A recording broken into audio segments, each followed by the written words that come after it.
Je m'appelle Daniel Digna et vous écoutez Vitamine Sud. Entrepreneur, CEO, créateur, sportif, j'ai décidé de rencontrer celles et ceux qui font bouger le Sud. Des parcours d'exception, des personnes qui ont osé, qui ont échoué, rebondi et trouvé leur manière de réussir. Vitamine Sud, c'est votre dose d'énergie pour croire en vous et vivre vos rêves ici. Bonne écoute.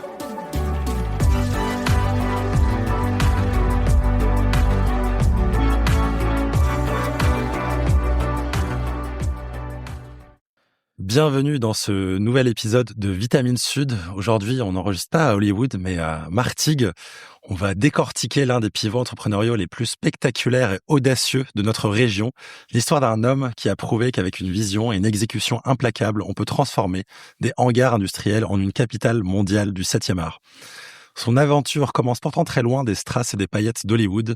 Élevé à Marseille, il fait ses armes dans le monde après ultra exigeant du transport routier au cœur de l'entreprise familiale Transmavin, qui deviendra ensuite Delta Entreprise.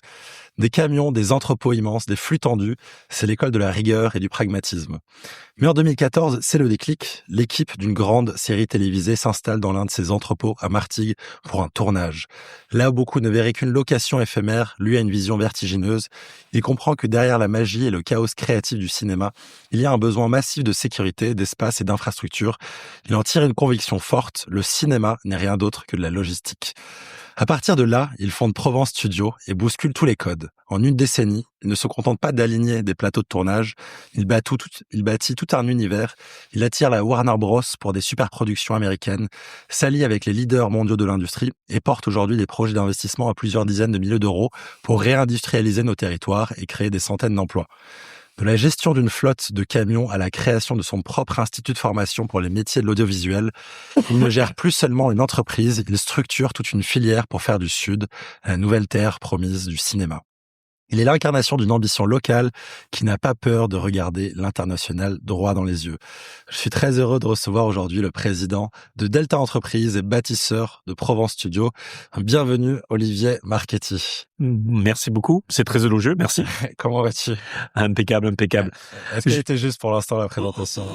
Alors, je vais t'expliquer quelque chose. Il y a quelques années, j'ai été interviewé par la presse locale et en fait ils me disent ils comprenaient pas en fait ce virage à 180 degrés entre le transport et le cinéma et ils me disent c'est colossal quoi le virage. J'ai dit mais en fait c'est pas un virage, c'est toujours de la location d'espace avec du service, donc grosso modo j'ai pas changé. Le cinéma c'est de la logistique avec une notion culturelle en plus. Et eux, en fait, ils ont juste regardé, le cinéma, c'est de la logistique. Et là, je me suis fait tuer par les gens du métier en disant, on peut pas réduire le cinéma à la logistique, c'est pas ça. Et ils ont raison. Mais bon, de temps en temps, un mot en trop ou un mot en moins, ça peut changer beaucoup le sens de la phrase. Justement, c'est ce virage qui va être un peu le cœur de l'histoire qu'on va décortiquer aujourd'hui. Mais moi, j'ai envie de démarrer au tout début. Mais c'est pas un virage, c'est une tangente. C'est une tangente, ouais. Tu dis bien. Et justement, j'ai envie de commencer par le tout début. Je l'ai dit dans l'intro, ça commence donc avec l'entreprise familiale, Transmavin. T'as grandi à Marseille. Qu'est-ce qui s'est passé avant le cinéma dans la famille Marchetti? Oula, qu'est-ce qui s'est passé dans la famille Marchetti? Transmavin est né en 1973 en même temps que moi en fait. C'est une entreprise au départ qui émane d'un gros groupe agroalimentaire qui s'appelle Marnia et qui répondait à leurs besoins de transport routier en citerne alimentaire de leurs produits viticoles.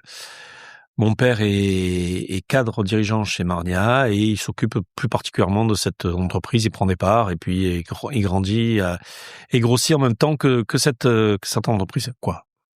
Sa participation grossit, pas lui, hein, il est resté très svelte. Et ensuite, les associés il y avait tout un tas d'associés au départ, ça s'est regroupé, puis à un moment, il y a eu une incompatibilité, il y a eu quelque chose qui s'est passé et il a fallu que des décisions soient prises. Il y avait il fallait vraiment qu'à un moment se passe quelque chose. Et donc mon père a proposé donc à l'actionnaire majoritaire de reprendre ses parts et lui a inversé la proposition. Et donc mon père est devenu propriétaire donc de Transmavin dans les années 80, fin des années 80. Donc, pour être très clair avec nos auditrices auditeurs, c'est donc du transport. Je suis pas clair. Non, mais qu'est-ce que fait Transmavin? Transmavin transporte du vin en citerne alimentaire Puis après, mon père a diversifié en ramenant tous les glucoses pour Haribo. Tous les bonbons Haribo sont passés par notre citerne pendant plusieurs années. Et ensuite, il est rentré dans l'univers de la bière avec Française de Brasserie à la Valentine. Puis voilà, et donc il a quand même beaucoup de faire, mais en fait, la grosse activité, c'était le transport du vin du sud de la France et surtout de la Corse sur l'Europe. Ça, c'était vraiment le cœur de métier. Ok, génial. Et donc, cette société, elle existe encore aujourd'hui ou... Elle n'existe plus vraiment. Elle a été reprise par un grand groupe qui s'appelle Jackie Perreno. Et donc, elle continue à exister, mais différemment. Ok. Et donc, toi, j'imagine que dès que tu avais tes études, enfin, ton bac en poche, t'as rejoint l'aventure familiale où il s'est passé des trucs. Oui, il s'est passé des trucs entre-temps. En fait, ce qui s'est passé, c'est qu'au départ, je devais faire peut-être des études ailleurs. J'avais pas envie de partir de Marseille pour tout un tas de raisons. Et donc, j'ai décidé de faire des études plutôt courtes en BTS. Et voilà. Et donc, bon, ma mère m'en veut toujours de ça, mais c'est pas très grave. Trop bien. Et du coup, tu parlais de Haribo, donc dont le siège est à Marseille. À Marseille, le siège France. Le siège France. Captain Jazz. Tu m'as raconté en off avant qu'on tourne que ta première expérience pro qui t'a bouleversé, significative, c'était chez Haribo. Est-ce que tu peux nous le partager Tout à fait. J'ai eu la chance d'être pris au service marketing avec un garçon extraordinaire qui s'appelle Frédéric Schaeffer. Chez Haribo France, à boulevard Captain Jazz, et je m'occupais de tout un tas de petits dossiers. Je m'occupais aussi du fasting dans les supermarchés avec le service commercial. Et puis, il m'est arrivé, j'ai eu une idée un peu folle parce qu'il y avait un vrai besoin de la part des commerciaux que les noms des produits soient plus connus du consommateur. Et j'ai eu envie de proposer à Haribo de faire un jeu vidéo, qui reprend avec le petit Hariboy, le petit bonhomme Hariboy et Golden Baron, qui est vraiment la référence mondiale d'Haribo. Un jeu vidéo avec ça pour que les gens puissent de 7 à 77 ans jouer avec le jeu, apprennent à connaître les personnages qui portent leur nom du produit, Cocobat par exemple. Et je sais pas si on peut citer pardon, je sais pas si on peut. Voilà. Il y a pas de restriction. Et il y a pas de risque sur le podcast, voilà. Et donc j'ai fait un dossier que j'avais laissé au directeur marketing, et un jour et j'ai été convoqué par la direction générale en disant c'est quoi ce dossier. Donc j'étais un peu inquiet parce que je pensais que j'avais fait une grosse. T'arrives en stage et tu fais ce dossier parce que t'as cette idée et tu le partages au PDG, quoi. Alors je partage pas au PDG, je partage à Frédéric Schaeffer qui a fait remonter, et c'est remonté très haut. Wow. Et je fais un rendez-vous avec Jens Rugenriegel qui est le patron d'Haribo France, qui est l'un des membres fondateurs de la famille fondatrice d'Haribo. Et voilà, et là, moi, je pensais que je vais me faire assassiner, et en fait, non, et on a eu un budget plutôt confortable pour faire un jeu vidéo, et donc, à 20 ans, on m'a demandé de m'occuper de piloter ce projet-là. Incroyable, wow. Et du coup, tu le pilotes, enfin, t'as 20 ans, du coup, tu sais comment faire Non. D'ailleurs, je suis pas crédible. Quand je téléphone à Ubisoft, quand je téléphone à Infogrames à l'époque avec Monsieur Bonnel, il voit une voix relativement jeune au téléphone. Il me dit, mais vous avez quel âge, 20 ans, et vous êtes au service marketing, c'est quoi ce... Donc, c'était pas très crédible. Un petit jeune de 20 ans qui téléphone de la part d'Haribo pour dire, mais voilà, je voudrais faire un jeu vidéo. Donc, c'était pas très crédible, mais bon, on a trouvé un prestataire, on a fait un jeu. Bon, il a eu une commercialisation difficile, mais c'était pas forcément de ma faute. Donc voilà, incroyable expérience en tout cas. Ouais, surtout que ça m'a mené à Los Angeles pour la première fois, à iFree à Los Angeles avec Frédéric Schaeffer, et ça restera un moment assez important dans ma vie, oui. Incroyable. Et justement, à 20 ans, quand on a une expérience dingue aussi rapidement par rapport à tes amis, t'as pas pris trop le melon, t'es resté pied à terre. Ouais, non, ça, de toute façon, j'ai une famille pour me rappeler d'où je viens, et voilà. Donc ça, j'ai pas de problème là-dessus. J'allais bien sur terre. Ouais, j'imagine. Et à ce moment-là, du coup, tu te projettes de faire une carrière chez Haribo ou pas du tout. Quel est ton rêve, toi, à 18 ans, enfin même avant que tu rejoignes Haribo Qu'est-ce qui... Moi, j'aime bien l'univers de l'entreprise. J'aime bien l'entreprise familiale, puisque j'ai grandi dedans et j'ai toujours connu ça. Assez jeune, j'ai travaillé les mois d'été dans l'entreprise, en logistique. Tous les trucs les plus pourris, ils me les faisaient faire. Mes parents, c'était formateurs, je pense. Mais j'ai les mois d'été. Ouais, les mois d'été, je passais à à charger les camions, à trier les palettes, à vider les fûts de bière, à vider des trucs. Non, c'était pas très très cool. Mais bon, formateur. Ouais. Ouais, parce que ça te dit, franchement, tu n'as pas envie de faire ça toute ta vie, quoi. Donc voilà. Et t'es pas un enfant gâté, quoi. si, j'étais gâté, mais pas sur ça. Ouais. Okay. J'étais gâté, mais pas sur ça. Et donc, et si, en fait, ça m'a gâté parce que ça m'a vraiment donné le goût du travail, je pense, et de savoir ce que j'avais envie de faire et surtout ce que j'avais envie de pas faire. Donc ça, c'est quand même assez de grandir dans l'entreprise familiale. Donc, mon père m'a fait commencer à Marignane au service technique. Les achats, les services techniques, le garage, l'exploitation, le commerce, et petit à petit je suis monté, et aux alentours de 2005-2006, le rejoindre au niveau de la direction générale du groupe, voilà. Ok, génial. Donc en gros 10 ans de montée un peu en compétences au sein de l'entreprise, du groupe. Et... Ok, génial. Et quelle est ta vie avant le déclic du cinéma, donc disons de 2004 à 2011 à quoi ressemble la logistique à ce moment-là pour vous Alors nous, on avait fait un changement de cap aux alentours des années 2000, surtout sous mon impulsion. Il y a un nouveau marché qui arrive, c'est le transport de conteneurs maritimes par la route. Donc on est basé à Marseille-Fos, donc on est dans le deuxième port de France après Le Havre. Donc c'est vraiment un secteur qui est en train d'exploser.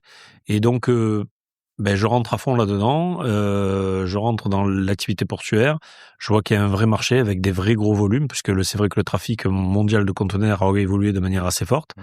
Et donc on se met là-dedans, on rachète des entreprises de nos confrères, le plus gros transporteur routier de France de conteneurs maritimes, qui était quand même une niche par rapport à des grands groupes. Alors nous, on était tout petits, on avait 250 ou 300 camions par rapport à des Norbert d'Entresangles à l'époque XPO, maintenant qui avait 7-8 000 camions, on était vraiment un nain. Mais aujourd'hui, nous, on avait une niche qui était plutôt intéressante. On travaillait avec des grands groupes, on travaillait avec beaucoup la grande distribution, on travaillait beaucoup avec les plateformes style Decathlon, voilà toutes ces grosses plateformes. Okay. Et donc et puis ça m'a donné une ouverture d'esprit, parce qu'à un moment vous allez chez Heineken, vous discutez de la fabrication de la bière. Le lendemain vous êtes chez Haribo, vous discutez de la fabrication de bonbons et du marché des bonbons. Ouais. Ensuite vous discutez avec Eurocopter de la fabrication d'hélicoptères. Donc en fait le fait de faire du commerce dans le transport, ça ouvre beaucoup l'esprit, parce qu'en fait on touche à tout un tas de métiers, on peut toucher à la presse, on peut toucher vraiment à tout, au textile, et c'est relativement formateur. Et j'ai beaucoup aimé, même s'il y avait beaucoup de contraintes, même s'il y avait beaucoup d'heures, même si le social était très compliqué dans nos métiers. Ça m'a pris beaucoup de temps, et à la fin, oui, je crois que ce qui m'a le plus pesé aujourd'hui, c'était la gestion de l'entreprise au quotidien, le social, le problème. En fait, je faisais plus ce qui me plaisait, c'est-à-dire faire du commerce et de développer. Je ne faisais que gérer le problème des autres, et c'était assez compliqué.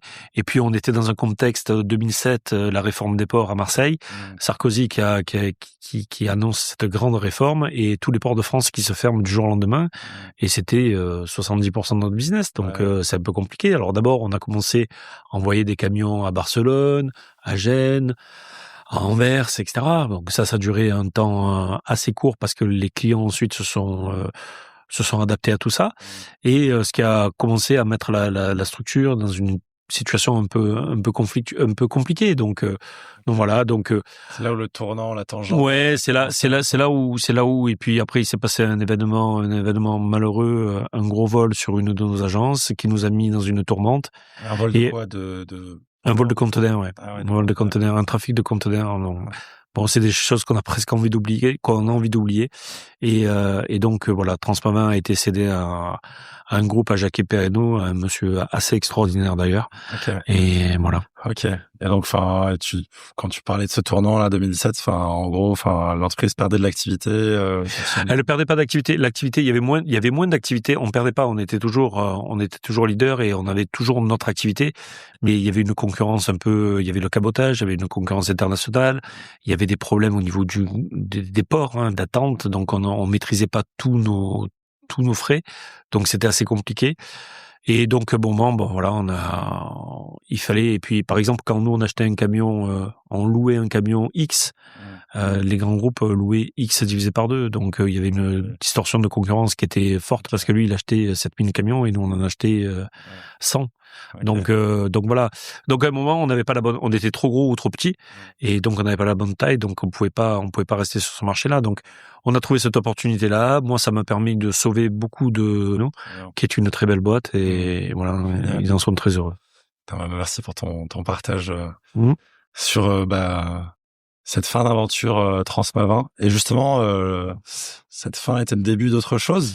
Donc, est-ce que tu peux me raconter la première fois dans ton esprit qu'apparaît l'opportunité d'un tournage ou de travailler avec l'industrie audiovisuelle Alors en fait, c'est pas moi. D'accord. C'est pas moi. Je vais être tout à fait honnête.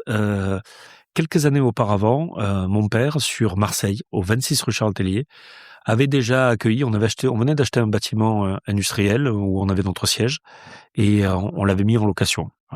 Et en fait, il y a une société un broker, qui est venu nous voir en disant, écoutez, là, je sais que vous cherchez un bail 369, mais là, j'ai un client précaire, là, qui cherche pendant 6 mois une société de production qui s'appelle Alain Sarr de Production. Donc, on ne connaissait pas qui c'était.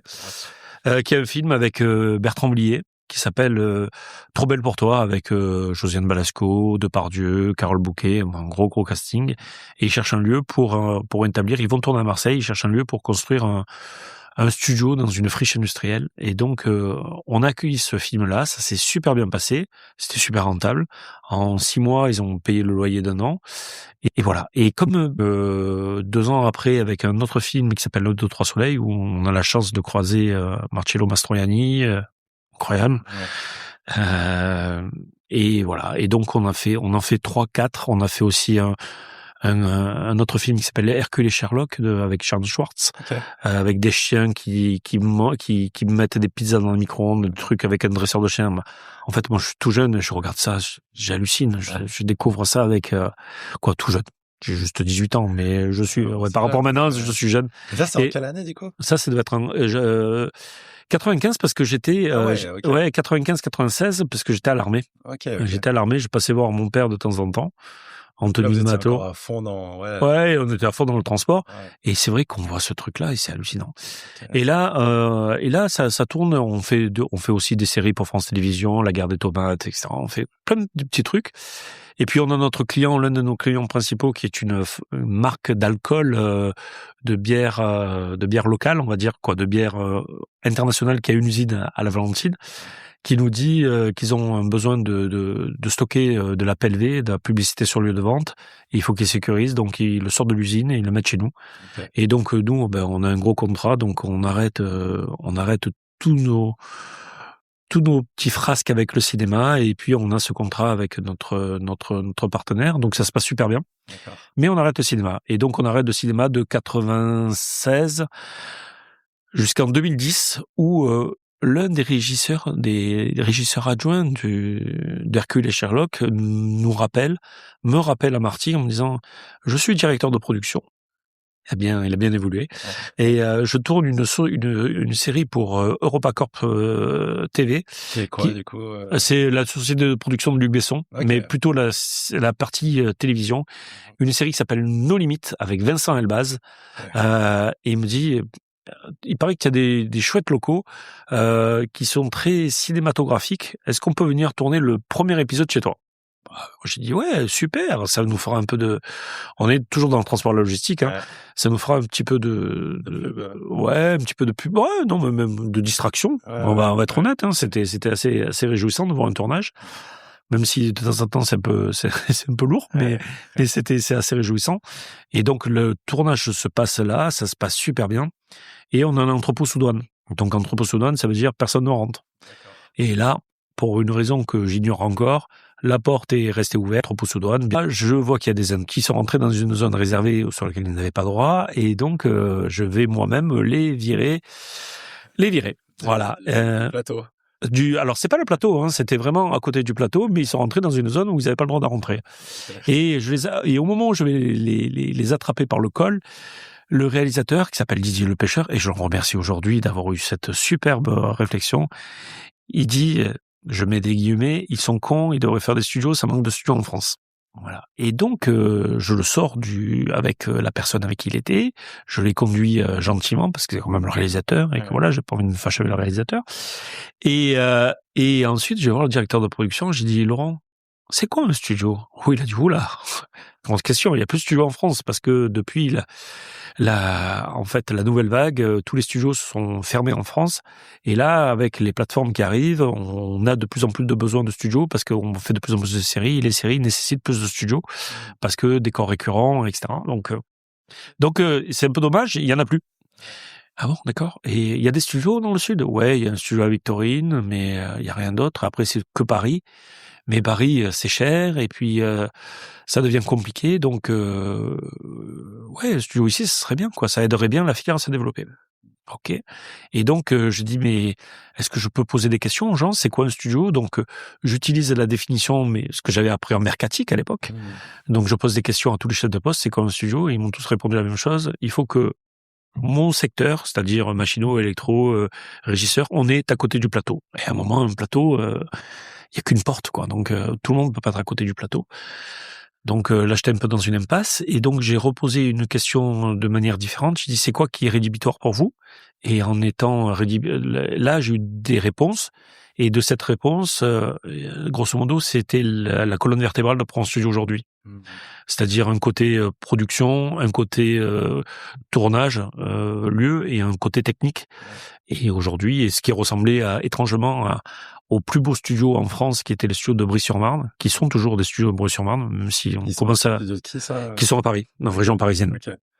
Avec mes amis là-bas, qui m'ont beaucoup aidé d'ailleurs, et c'est vrai que c'est mon modèle, même si on a envie de temps en temps de les dépasser, mais bon, peut-être un jour. Mais bon, on les embrasse très fort, on les embrasse très fort, et surtout j'ai une pensée pour une personne qui aujourd'hui est à la retraite, qui s'appelle DJ Jazz, qui m'a beaucoup aidé, qui m'a beaucoup conseillé, qui m'a présenté, qui m'a fait venir la première fois à Cannes, qui m'a fait, voilà, et c'est vraiment un monsieur qui a aidé beaucoup de gens dans le cinéma, et vraiment un grand monsieur du cinéma. Okay. Et lui, il avait quel rôle dans C'était le patron de Transpalux. Okay. C'était le patron de Transpalux, donc il gérait les studios de Brie-sur-Marne, il gérait la Cité du Cinéma, il gérait à l'époque aussi les studios de la Victorine.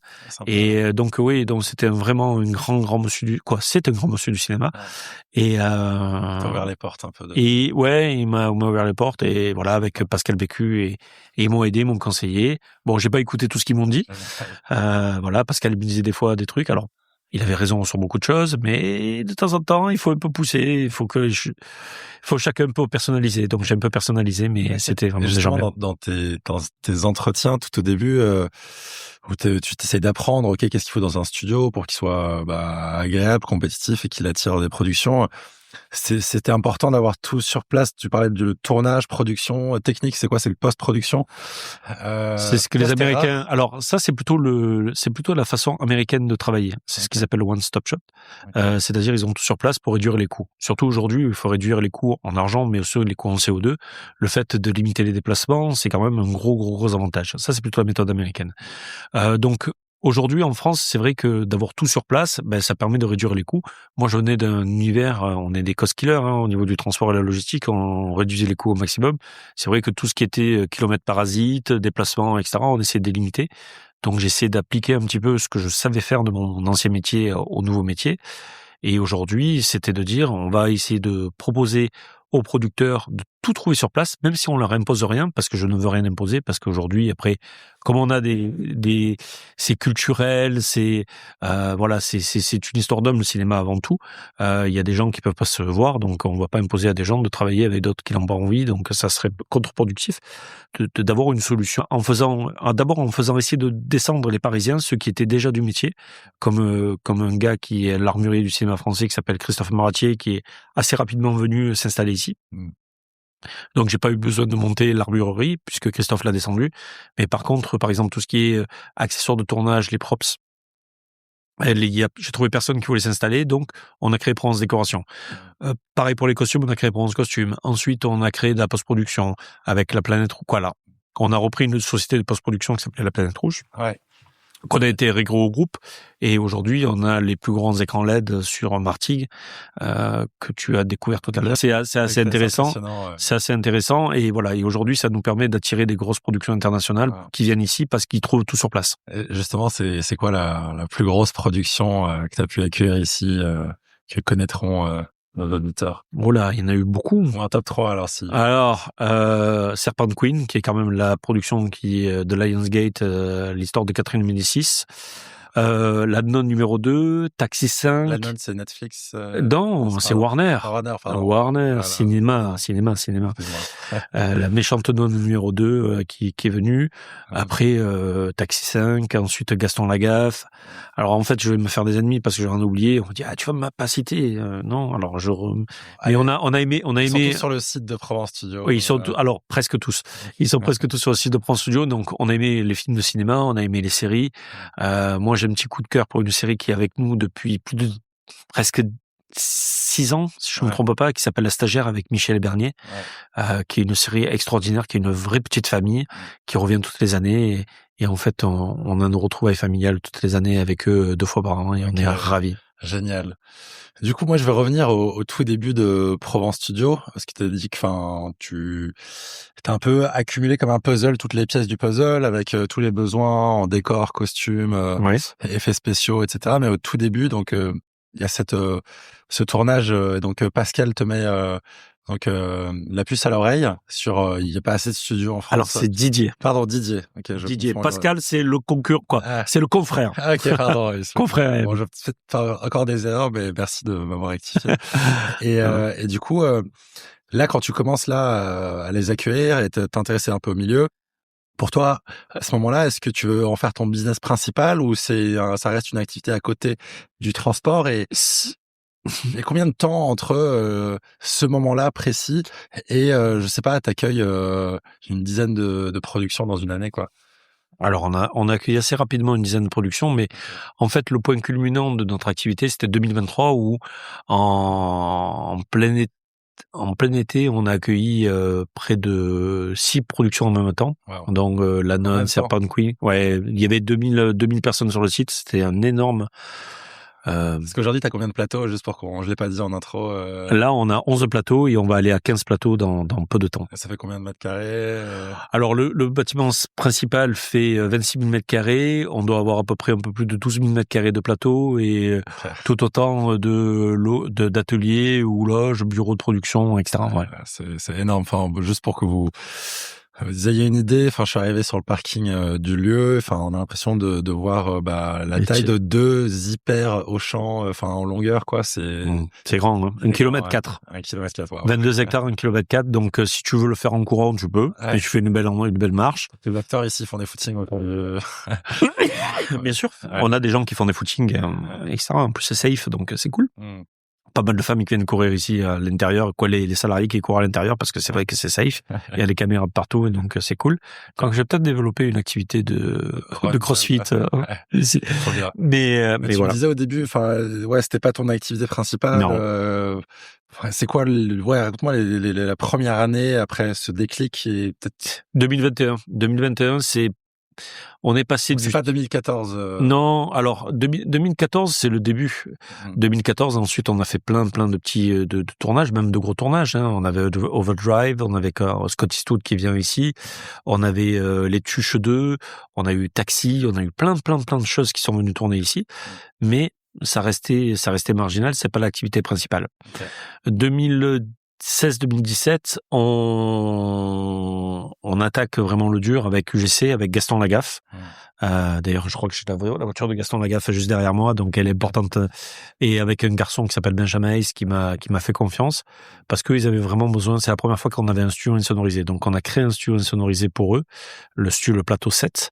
Et le 7 est un chiffre pour moi on est au 7 boulevard Maritime. Le 7 c'est le décor. On parle du 7e art et donc on a commencé par le plateau numéro 7. Donc le 7 est un chiffre qui est important pour nous. Okay. Et le restaurant s'appelle le 7 Club d'ailleurs exactement. Ouais. Donc c'est un chiffre qui nous porte bonheur. Donc là on commence à devenir à plus être une friche industrielle, un endroit. On commence à devenir un lieu de tournage. On commence à avoir une petite réputation, mais vraiment on n'est pas reconnu encore par tous nos pairs qui considèrent qu'on est des bricoleurs. Okay. Peut-être à juste titre. Et en 2021, on a un film qui s'appelle Titane qui tourne en 2020 chez nous avec Julia Ducournau, qui a la Palme d'Or à Cannes. On fait The Serpent Queen, donc on fait l'une des plus grosses productions internationales en France à ce moment-là. On a un film qui vient aussi, qui s'appelle Bac Nord, qui tourne à Port-de-Bouc, juste à côté de chez nous. Donc 2021, et on est surtout, on a notre première aide de la part du CNC. On est reconnu comme des vrais professionnels du studio et par nos pairs. Et ça, je trouve, hormis la somme qui nous aide à structurer les choses, c'est surtout la reconnaissance du métier. Et là, on commence à changer. On est passé, on va dire, du bon côté. On n'est plus des amateurs, on n'est plus des bricoleurs, on n'est plus des... Cette reconnaissance, tu l'as eu en 2023? Ouais, 2021 et ensuite 2023 avec la Fabrique de l'image. Ouais. Mais tout à l'heure, on parlait du syndrome de l'imposteur, mais on l'a toujours. Ouais, justement, de ces années 2014 à 2020. On est toujours un imposteur parce qu'un... Comment tu perçois les studios à Paris ou le reste de l'industrie Comment je perçois ça? Comment eux te perçoivent? Eux perçoivent Provence. Il faudrait plutôt leur poser la question à eux. Au départ, je pense qu'ils étaient plutôt amusés. Là, il y en a certains qui nous prennent plus au sérieux aujourd'hui, très clairement, qui nous voient vraiment comme des vrais compétiteurs, alors qu'avant pas du tout. Il y en a qui nous considèrent comme des confrères. J'ai toujours une relation très particulière avec Brie-sur-Marne parce que, en fait, je suis pas concurrent avec eux. Moi, mes vrais concurrents aujourd'hui, c'est pas les studios français, c'est plutôt les studios étrangers. C'est plutôt l'Espagne, l'Italie, la Hongrie, l'Angleterre. Voilà, c'est plutôt eux nos concurrents que nos studios français. Voilà. Après, on a plutôt des bonnes relations entre les studios en France, donc on est plutôt. C'est quoi le plus gros studio en France? Alors, en quoi? En volume, taille, chiffre d'affaires? En taille. Taille, je pense que c'est nous. Ok, pas mal. Taille, je pense que c'est nous.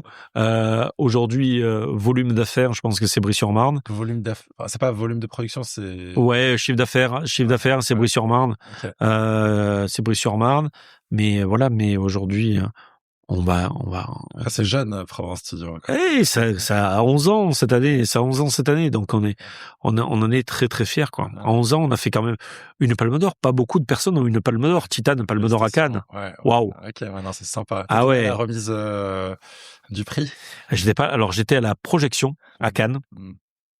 J'étais pendant le tournage avec Julia Ducournau, qui est juste une femme incroyable, qui nous a fait un discours la veille du premier jour du tournage, où elle annonçait à son équipe que Titane est une grosse machine, certes, et je la cite, avec l'esprit d'une Keira qui s'apprête à faire un hold-up, et elle a juré à tout le monde qu'elle irait à Cannes et qu'elle ferait un hold-up. Ouais. Et là, c'est là où, en ayant assisté à cette, et j'ai la vidéo, donc je peux prouver ce que je dis, et c'est là, en ayant en entendant ça, où là on comprend qu'en fait, c'est pas un coup de chance, c'est vraiment du génie. Ouais. Et franchement, Julia, chapeau. Grande dame. Intéressant. Et donc, à quel moment tu abandonnes la logistique, dans tes sociétés, à quel moment tu te focuses à 100% sur le cinéma? En fait, en 2016-2017, quand on a cédé la partie de transport, moi j'ai un accord moral avec Jacques Perrineau de pas faire de concurrence. Donc c'est vrai que j'ai tout fait pour pas replonger, même si c'est pas une maladie, mais pour pas replonger là-dedans, parce que c'est vrai que la facilité, c'est facile de remplir un entrepôt logistique mais j'ai tout fait pour ça, et donc j'ai tout fait pour trouver d'autres sorties à ce bâtiment-là, parce qu'on a gardé l'immobilier, donc il fallait qu'on trouve des sorties.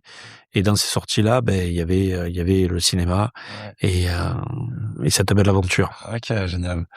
Et justement, maintenant que tu as plein de recul sur ces deux industries, on a dit en intro, le cinéma n'est rien d'autre que de la logistique. À tort. Justement, maintenant, on est en 2026, avec le recul, quels sont les points communs et qu'est-ce qui a rien à voir?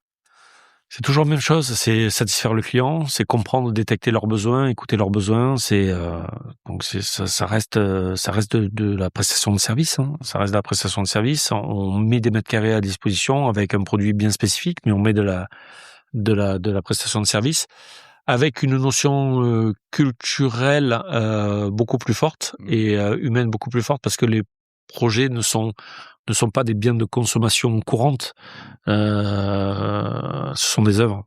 Et donc en fait il y a une certaine il y a une magie en plus. Clairement, il y a une magie. Et hier on était à une avant-première d'un film avec Gérard Jugnot qui s'est tourné ici. Et très sincèrement, quand on voit les endroits qui ont été tournés là, c'est un truc et quand on voit le générique, on voit c'est un sentiment très très heureux. Et justement aujourd'hui dans ton métier à 100% dans l'industrie audiovisuelle, on est dans Vitamine Sud aujourd'hui, dans ton métier, qu'est-ce qui te donne de la vitamine, qu'est-ce qui donne ton énergie, qu'est-ce qui te fait kiffer, le sud, qu'est-ce qui fait à fond ce que tu fais quoi en plus du sud? Non, le sud en fait, je m'aperçois très clairement qu'ici nous avons tout pour réussir, mais vraiment tout. On a des décors naturels magnifiques, on a une météo magnifique, on a une qualité de vie, on a des techniciens merveilleux. On a vraiment beaucoup de techniciens, surtout grâce à Plus belle la vie à l'époque. Donc on a des super techniciens. En fait, on a tous les éléments de faire un bon cocktail. Aujourd'hui, il manque pas grand-chose pour que... Alors déjà, on a pris une grosse part de marché sur la région parisienne, qui reste quand même leader numéro 1. Mais aujourd'hui... Paris, ça devient très compliqué à tourner. Il y a tellement de règles que les productions s'arrachent les cheveux, donc préfèrent partir en région. Et quitte à venir en région, autant venir à Marseille. Pourquoi Marseille? Parce que 3 heures de TGV de Paris, 25 minutes après, vous êtes d'ex-TGV, vous êtes sur les plateaux ici. Ici, en 30 minutes, je t'amène à Arles, je t'amène à Marseille, je t'amène dans les Alpes, je t'amène au bord de l'eau, je t'amène dans les cités, je t'amène de partout. Et aujourd'hui, on est dans une économie, dans une société dans une économie forte de production, avec des retombées économiques importantes. C'est pour ça d'ailleurs aujourd'hui que tous les pays se battent dans le monde pour avoir. Justement, j'ai vu cette phrase que 1 euro d'argent public investi dans l'audiovisuel ramène 7 euros. Mais c'est même plus. Ça dépend si c'est un long métrage ou une série. Et concrètement, mais concrètement, c'est l'aide qui a le plus d'effet de levier au monde. Pourquoi? Parce que lorsque tu produis un film, déjà tu as tout qui est consommé sur place, donc les salaires sont payés sur place, donc tu payes des chambres d'hôtel, tu loues des voitures, tu consommes sur place, donc une grosse partie du budget du film est consommé sur place. Ça, c'est les effets directs. Et ensuite, les effets indirects, c'est quand un film cartonne, tu as les gens qui veulent revenir voir les lieux du tournage. Donc ensuite, tu as un deuxième effet qui se coule. Désolé pour avoir cité encore une marque. Mais le deuxième effet, c'est tout ce qui est le tourisme et les choses liées au tourisme au tourisme cinéma. Par exemple, la Nouvelle-Zélande, pour prendre un exemple, le tourisme entre le Seigneur des Anneaux avant et après le Seigneur des Anneaux, c'est plus 35%. Okay. Voilà. Et aujourd'hui, il n'y a plus rien à voir des Seigneurs des Anneaux là-bas. Donc, ils vont voir des paysages, des vallées vertes, etc. Donc, ils pourraient voir les mêmes vallées ici en France. Mais bon, ils vont là-bas parce que le Seigneur des Anneaux était tourné là-bas. Comme Dubrovnik avec c'est ça, Game of Thrones. Ouais. Bien sûr. Ou l'Espagne, etc. Mais c'est incroyable ce que ça peut attirer. Et donc, c'est des vraies retombées économiques. En plus, c'est un vrai vecteur d'intégration. Le cinéma, ça fait rêver. Donc, il y a plein de jeunes qui n'ont pas envie de travailler, mais qui veulent bien venir travailler dans le cinéma. Ouais. Donc, c'est un vrai vecteur ça embauche de bac moins 5 à bac plus 15. Donc, voilà, c'est assez incroyable. On a des docteurs sur les plateaux, on a des gens qui ont même pas le niveau 5e. Voilà, c'est vraiment... Et tout ça se mélange pour créer une œuvre. Et donc ça, c'est vraiment c'est incroyable. Génial. Et justement, enfin, tu as cité là toutes les retombées que ça peut avoir sur la région et genre la force motrice que ça peut avoir pour un territoire. Il me semble, j'ai vu qu'en 2021, notre président Emmanuel Macron est venu pour faire un discours Marseille en grand et pour booster un peu. Alors, c'est pas encore Marseille en grand, c'était le discours qu'elle est préfiguré, le Marseille en grand, où il a parlé donc de plein de choses, et donc il a parlé du cinéma. Et d'ailleurs, il faut savoir que il a changé son discours dans la nuit parce qu'on l'avait vu la veille. Il y avait une délégation de...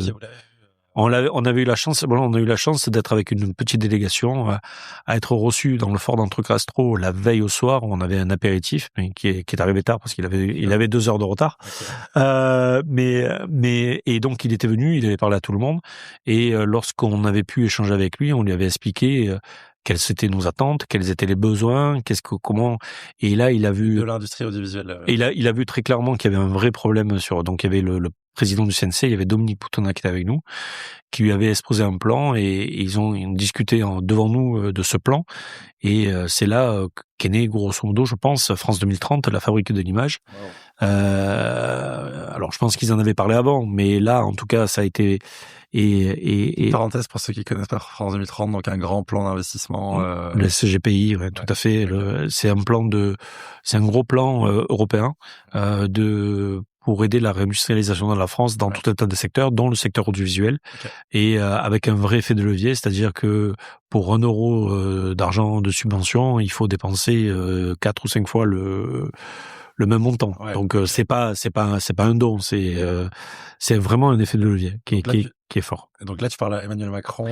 J'ai parlé quelques minutes qui m'a bluffé. Après on peut penser ce qu'on veut, mais moi j'étais assez impressionné de voir cet homme parler pendant 2 heures à des personnes totalement différentes, tenir des discours, et puis voilà, une capacité incroyable de cet homme-là.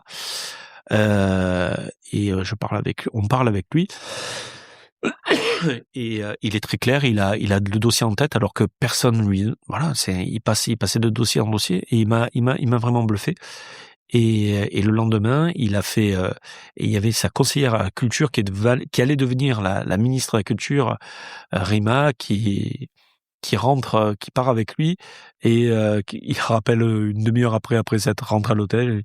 Il a dit bon, on va refaire le discours de demain, et donc elle arrive le lendemain en préfecture avec.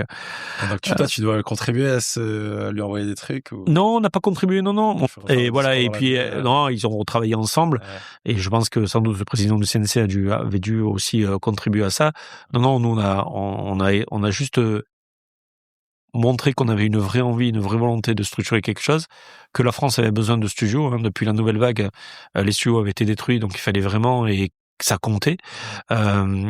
Et donc voilà, quoi. Ok, incroyable. Donc, ouais, c'est incroyable. Non, mais c'est un truc incroyable. Ok, génial. Et tu espérais pendant cette soirée que, t'as cherché à lui parler, ou c'est venu naturellement? Non, il est vraiment, c'est lui qui est venu, et qu'il a rencontré les 200 personnes qui étaient là. Ouais. Et il a vraiment fait cette démarche, et c'était sa volonté de rencontrer les gens. Et le lendemain, donc, dans son discours qu'il a fait au Faro, sous une pluie battante, d'ailleurs on était tous trempés, mais vraiment bien mouillés, il a égrené un petit peu tous les projets, donc le projet sur les écoles, le projet sur la culture. Ouais. Voilà. Sur la culture, c'était quoi un peu le fond de son discours? Mais il disait qu'il y avait des axes prioritaires. Il a parlé des bassins qu'on est en train de réaliser aujourd'hui à Martigues. Il a parlé de la volonté de doper les studios pour attirer beaucoup plus de production nationale et internationale. Ouais. Et il a parlé de formation. Il a parlé de tout ce qui est le ciment de notre industrie. Ouais. Première chose, tu l'as cité 2 fois, la nouvelle vague. Ouais. Alors pour ceux qui sont pas du milieu, c'est quoi la nouvelle vague? C'était la mort des studios. Non. Alors je schématise. Grosso modo, il faut savoir que le cinéma est né dans les studios parce qu'à l'époque les pellicules étaient chimiquement très instables, et donc il fallait tourner, développer tout de suite. Donc les cinémas sont nés dans les studios, avec les frères Lumière, Méliès, etc. Avec mon film préféré, l'un de Hugo Cabret que j'adore et que j'ai vu et j'ai revu. J'adore ce film. Et voilà, ça c'est vraiment le début du cinéma. Ensuite, est arrivée la Seconde Guerre mondiale. Je raccourcis un petit peu. Et là, les Américains ont voulu aller espionner les lignes ennemies avec les moyens aériens. Donc ils ont miniaturisé les caméras, ils sont stabilisés chimiquement. C'était Kodak qui a poussé les premières pellicules. Et donc après la guerre, c'est arrivé dans le civil, avec Hollywoodland, et l'explosion du cinéma aux États-Unis. Et peu de temps après, cette technologie est arrivée en Europe, quasiment en même temps, mais avec surtout la nouvelle vague, avec tous ces réalisateurs un peu révolutionnaires qui voulaient tuer le cinéma de papa, qui voulaient tuer beaucoup de choses et filmer surtout la vraie vie. Et donc ils ont plus voulu des décors de cinéma, des décors de studio, tout ça leur plaisait pas. Ils voulaient vraiment montrer l'humain et à juste titre, hein, mais voilà, c'était l'époque. Et donc ils ont tué tous les studios parce qu'ils ont arrêté de filmer en studio. En conditions réelles, quoi, dans la rue. C'est ça, mais Godard, tous ces gens-là, ils détestaient les studios. Okay. Ils voulaient même pas de maquillage sur les acteurs. Ils voulaient voir les acteurs tels qu'ils étaient naturellement. Nature peinture. Nature sans peinture. Okay. Et ça coûte beaucoup plus cher de le faire, de fermer 4 rues de Marseille pour faire un tournage que de le faire en studio. Ou... Ah non, mais eux, ils fermaient rien. Ils tournaient comme vous pouvez tourner votre film. Non, ils tournaient rien. Maintenant, oui. Maintenant, tourner en extérieur coûte cher. En fait, il y a des calculs. Il y a un savant calcul. Quand vous avez un script, vous regardez, est-ce que combien de temps vous allez passer dans un décor? Est-ce que ce décor, il faut mieux le trouver? Est-ce qu'il faut mieux le créer en studio? Donc, il y a des équations à réaliser. Ça, c'est les directeurs de production qui font ça. Et aujourd'hui, on s'aperçoit que le studio devient rentable assez rapidement. Ouais. Donc, parce qu'aujourd'hui, les indemnités, le coût des décors naturels, etc., il vaut mieux des fois construire un vrai décor, et surtout si on a un décor prêt à tourner comme on a à Martigues, c'est vraiment beaucoup plus rentable de revenir en studio que de tourner en décor naturel. Okay. Après, il y a des réalisateurs qui détestent ces studios, hein. Il y en a plein. Hein. Ok. Et justement, toi, ici, dans les Provence Studios, tu me disais, t'as 11 plateaux et vous en aurez bientôt 15. Est-ce que chaque plateau est pareil ou tu configures des plateaux différents? Alors, non, les plateaux n'ont pas la même taille. Il y a un plateau LED qui est installé avec un grand écran LED qui fait 14 mètres par 14 mètres. C'est les fameux virtual stage qu'on a de Next Stage. Là, je vais faire un peu entre guillemets, le débile qui connaît rien, mais enfin, ça sert à quoi un plateau LED pour un tournage? Un plateau LED, c'est une énorme télévision qui fait donc 14 mètres, 14 mètres, 14 mètres de long. Hein, c'est une sorte de U. C'est avec ça que, par exemple, a été produit la série Mandalorian de Disney. En fait, derrière, on va projeter non pas une photo, mais on va avoir un décor en 3D.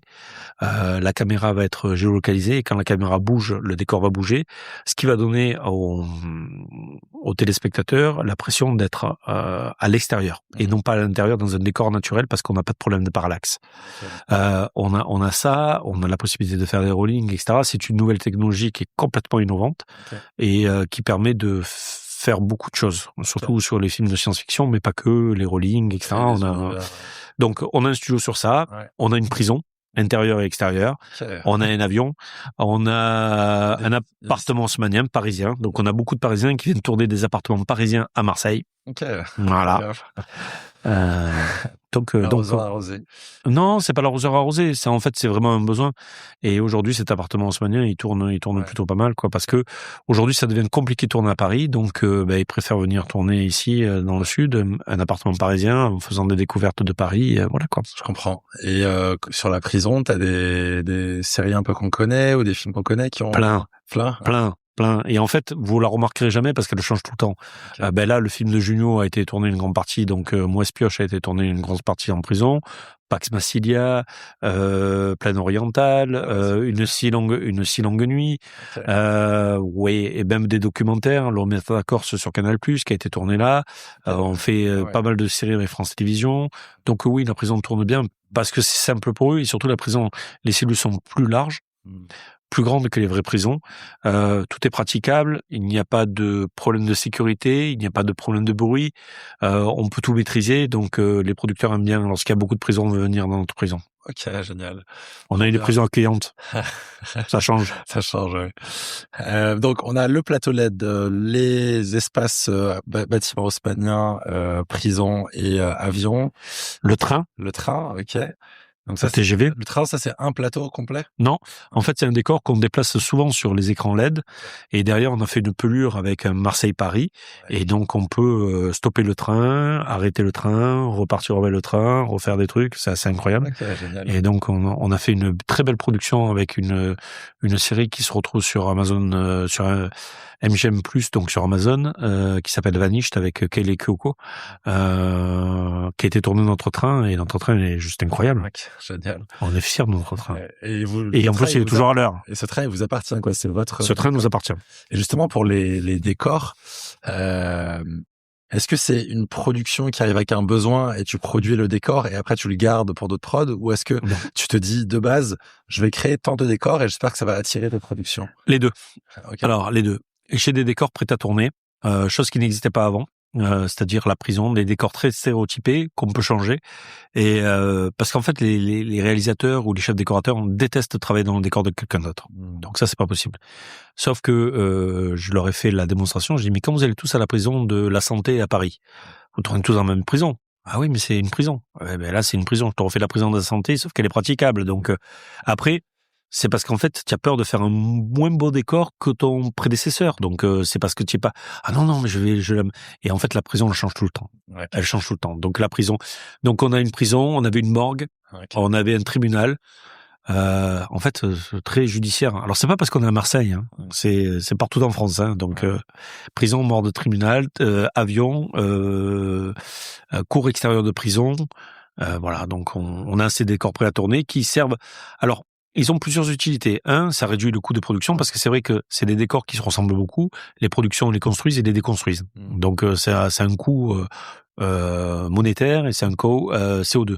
Là, en faisant ça, ils n'ont pas ce truc-là.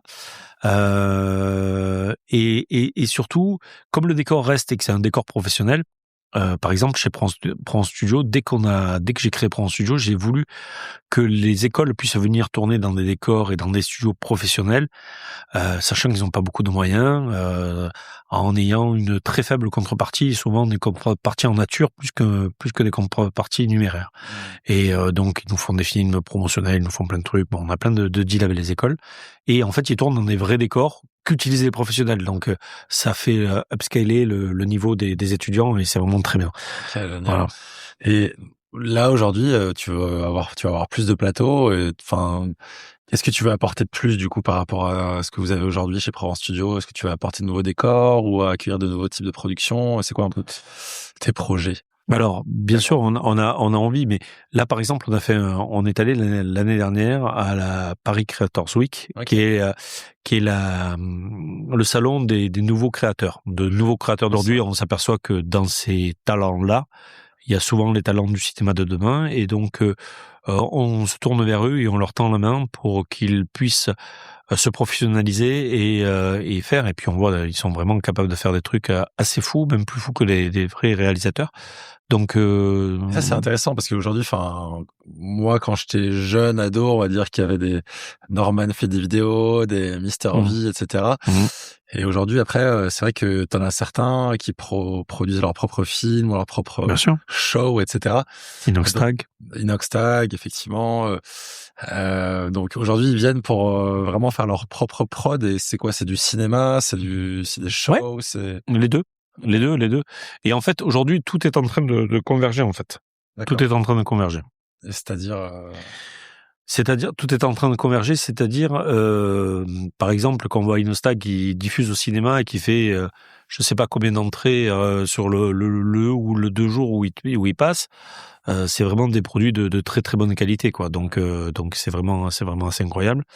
Et je pense qu'il y en a beaucoup qui ont envie de venir au cinéma, qui ont envie d'aller chercher un autre public, d'aller chercher autre chose.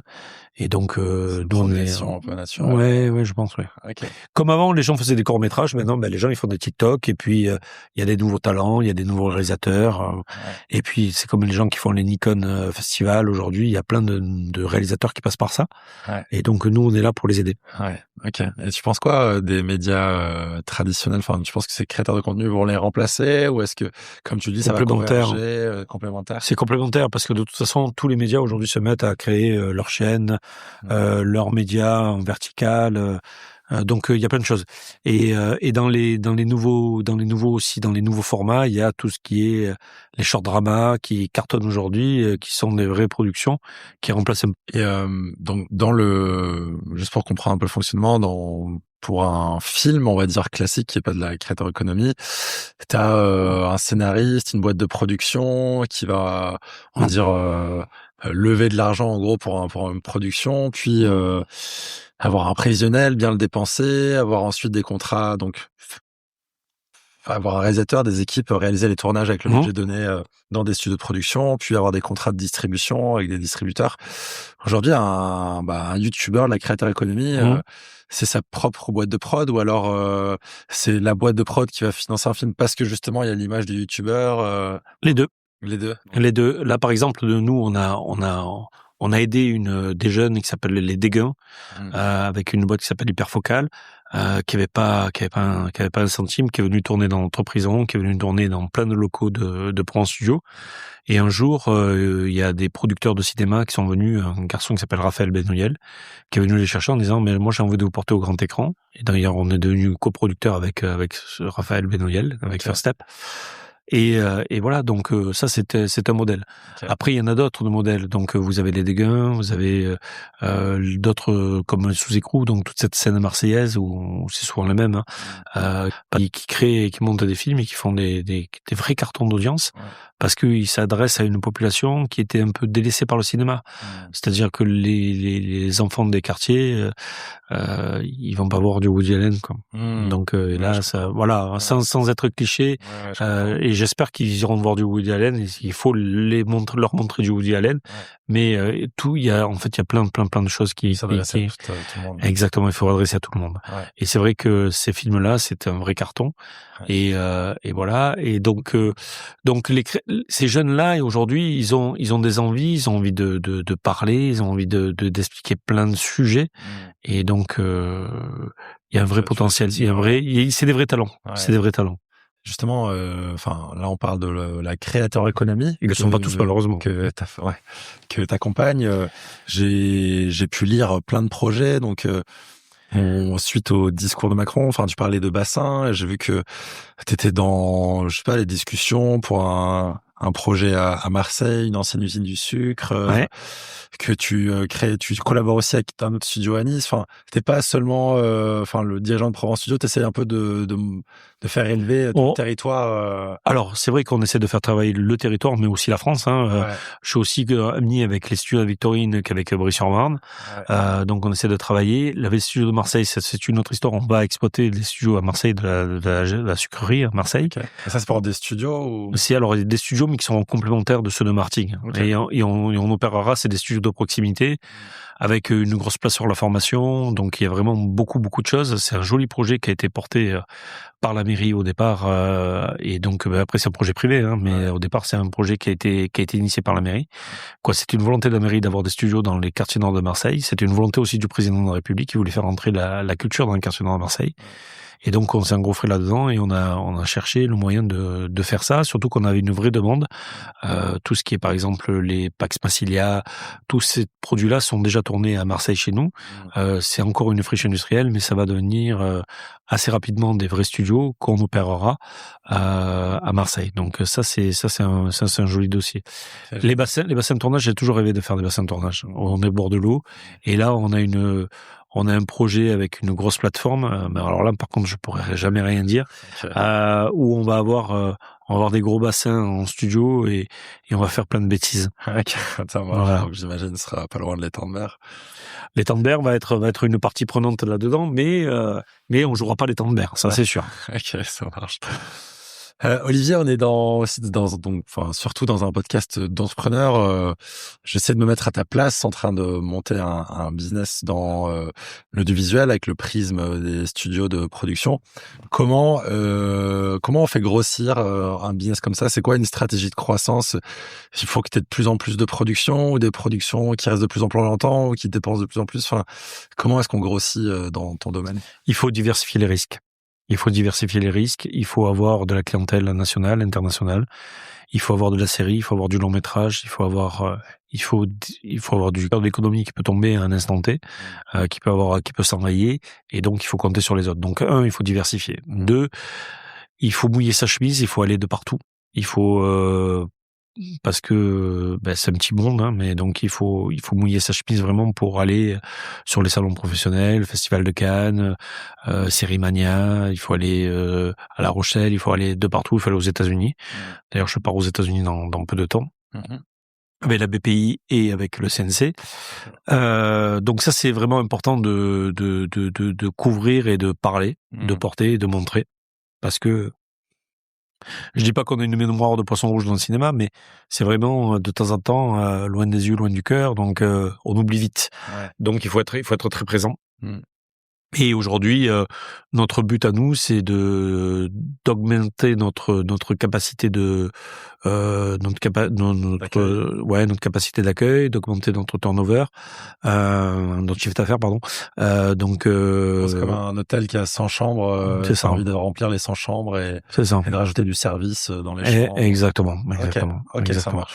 Et puis, en plus, c'est tout à fait vertueux parce que plus on a d'activités, plus on a de techniciens, plus on a de techniciens, plus on a d'activités.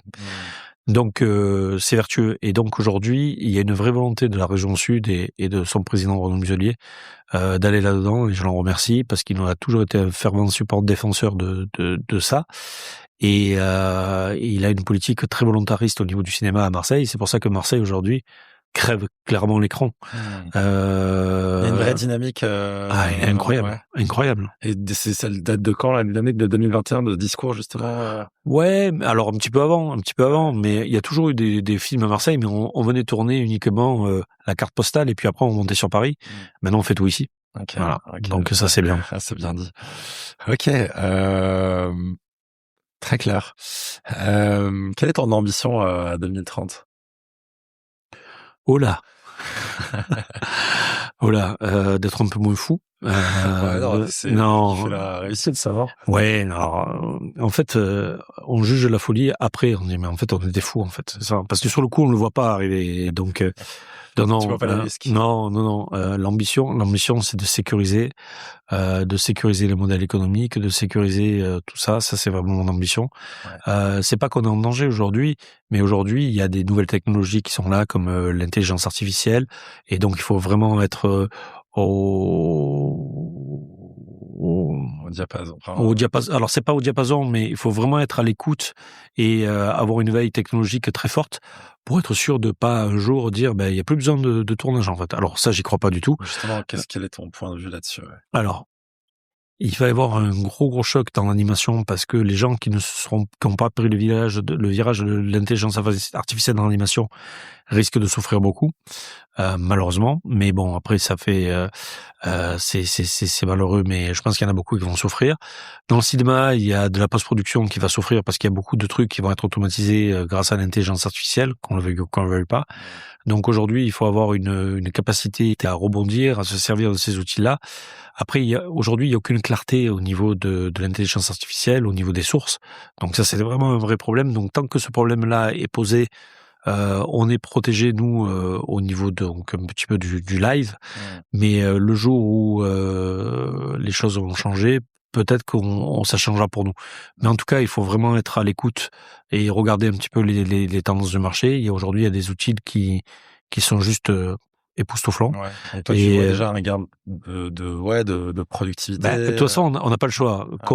Ou ça devient un gain de productivité, ou alors ça devient le pire des ennemis. Donc, autant l'avoir en gain de productivité, autant utiliser et regarder comment on est capable de faire et de résister et de passer cette vague-là.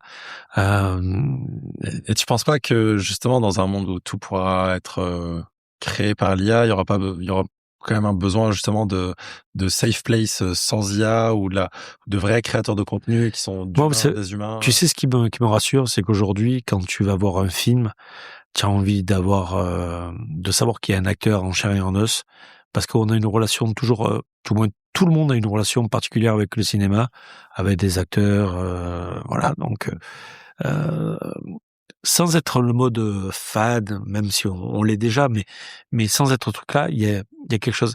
Et je trouve que tu n'as pas la même réaction avec un film live avec des acteurs que tu peux avoir avec un dessin animé, par exemple, une animation. Ouais. Parce que il manque quelque chose. En fait, l'absence de réalité est un peu perturbante. Donc, moi, je crois que le cinéma live a encore de beaux jours devant soi. Il faut qu'il se réinvente. Il faut pas qu'il y ait... D'ailleurs, tu connais notre nouveau slogan pour en studio, c'est produire autrement. Ouais. Donc produire autrement, au départ c'était l'usine à rêve, maintenant c'est produire autrement.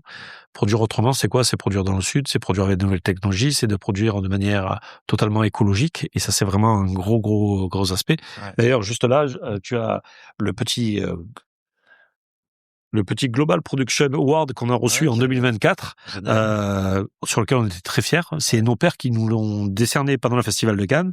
Et c'est c'était les studios les plus... Avec alors, le terme, c'est ayant la démarche écologique la plus forte. Pourquoi ? Parce qu'en fait, ils ne peuvent pas dire le studio le plus écologique au monde parce que ils auraient pu être attaqués sur c'est quoi les critères, c'est pas les critères, etc. Donc, c'est les démarches ayant l'initiative la plus écologique au monde. Donc, au moins, ça, c'est... ils se sont bien couverts. mais grosso modo, c'est vraiment les studios les plus écologiques au monde et on en est très, très, très, très, très fiers parce que derrière, ça nous ouvre des perspectives parce qu'il y a des productions aujourd'hui qui sont sensibles à l'environnement, à tout ce qui est RSE. Un studio classique, comment ça pollue ? Ça pollue parce que ça consomme de l'électricité, ça en produit pas, ça pollue parce que ça gère pas ses déchets, ça pollue parce que déjà, ne serait-ce que l'électricité et les déchets, ça pollue beaucoup. Voilà. Nous, par exemple, on a dans Provence Studio, on a 28 000 m² de panneaux photovoltaïques sur le toit, donc on produit 3,6 MW, donc on produit plus d'électricité que ce qu'on en consomme. On a Provence Décoration qui récupère les décors, on a Provence Costume qui récupère les costumes. On a une déchetterie en interne où on revalorise 95% de nos déchets avec un partenaire. On a des animaux, d'ailleurs, que j'ai vu passer là, parce qu'il y en a, à mon avis, qui s'est tiré. On a des ânes, des chèvres, les chèvres des broussailles avec des moutons. L'âne, il sert à rien. Bob dit, il sert absolument à rien. Mais là, je l'ai vu passer, donc à mon avis, il s'est échappé. On a des cochons qui mangent des déchets de cantine. On a des abeilles qui produisent du miel et qui pollinisent nos fleurs. Qu'est-ce qu'on avait ? On avait des poules, mais elles sont toutes mortes. Elles ont été bouffées par un... vous poussez loin, quoi. Mais on pousse loin parce qu'on en a envie, en fait. On en a envie de ça. Ça n'a pas été imposé. En fait, on fait pas les choses parce que c'est du greenwashing, parce que ça fait bien sur une plaquette. On fait les choses parce qu'on en a envie. L'écoparc, on a sauvé un âne, et puis après on a sauvé des chèvres, et puis le truc est parti de là, et puis on dit tiens, les chèvres des broussailles, c'est cool, et puis boum, boum, et le truc est parti comme ça. Et donc on est fiers de tout ça. On est vraiment fiers. Et moi je suis très fier de mon station. Et on avait viré un peu sur le lit. J'imagine que tu veux pas perdre, avoir toujours un train d'avance ou être au courant de ce qui se passe sur l'IA. Le train, on l'a déjà. Hein. Le train, on l'a déjà. Continuer. Et est-ce qu'il y a la formation? La formation. Ah oui, c'est vrai. Donc j'ai vu que sur LinkedIn, vous avez lancé un institut de formation en métier de l'audiovisuel, ça fin 2025. Exactement. C'est de la formation continue et pas de la formation initiale. En fait, c'est parti aussi du même constat. Quand on n'a pas, on fait. Aujourd'hui, par exemple, sur les écrans LED, il n'y avait pas vraiment de formation sur les écrans LED, et nous, on a l'outil, et donc on s'est dit que si on voulait que cet outil fonctionne, il fallait qu'il y ait des gens qui sachent s'en servir, et donc on a décidé de faire un institut de formation, de passer le Calliope, pour pouvoir faire ça. Et donc là, d'ailleurs, on est très honoré que Cédric Lapiche vienne inaugurer l'institut de formation avec son chef opérateur, etc. Franchement, par un comme ça, tout va bien, quoi. On est là, voilà, c'est bon. Pourquoi ? Parce que du coup, il n'y a pas assez de talent sur ces métiers-là dans la région ou... C'est pas qu'il y a pas assez, c'est qu'il y en a pas. C'est pas qu'il y en a pas assez, c'est qu'il y en a pas, parce que c'est nouveau. Parce que la technologie est tellement nouvelle qu'ils n'ont pas eu le temps d'être formés à ça. C'est ça. Ah, ok, je vois. Et donc, du coup, c'est pas nouveau. Donc, on va faire ça, mais on va aussi développer d'autres formations, comme l'éco-construction, comment construire pour déconstruire, comment on va faire des ateliers d'acteurs. En fait, tout ce qui n'existe pas, on va le faire. On va pas faire des trucs en concurrence des autres, on va faire des choses qui n'existent pas. Parce qu'on pense qu'il y a vraiment un besoin sur ça. Et donc, l'inauguration, c'est quand C'est là, le 12 mars. 12 mars, c'est tout récent. Génial. Je pense que quand l'épisode sortira, il sera déjà ouvert. Voilà. D'ici là. Donc, c'était le 12 mars. C'était le 12 mars. Et il y aura combien de capacité d'accueil ? Je sais pas, peut-être que... Alors, il y aura plusieurs sessions. En fait, on fera des thèmes, et donc, il faut nous suivre sur ips.com. Voilà. Donc, Institut pratique des studios. Et on a une super femme qui s'occupe de ça, qui s'appelle Marine Plagne, qui gère ça d'une main de maître. Et donc, voilà. Génial. Et ce sera ici, là où on tourne ou... Alors, ce sera pas dans ce local-là, ce sera dans un local qu'on est en train d'aménager. Mais ici, à Martigues. Oui, c'est à Martigues, tout à fait. Ok. Tout à fait. Ok, Martigues est peut-être ailleurs, mais voilà. Olivier, on a fait un bon tour, on va dire, de Provence Studio aujourd'hui, de comment ça est né, quels sont tes projets. J'ai envie de parler un peu à l'entrepreneur, Olivier.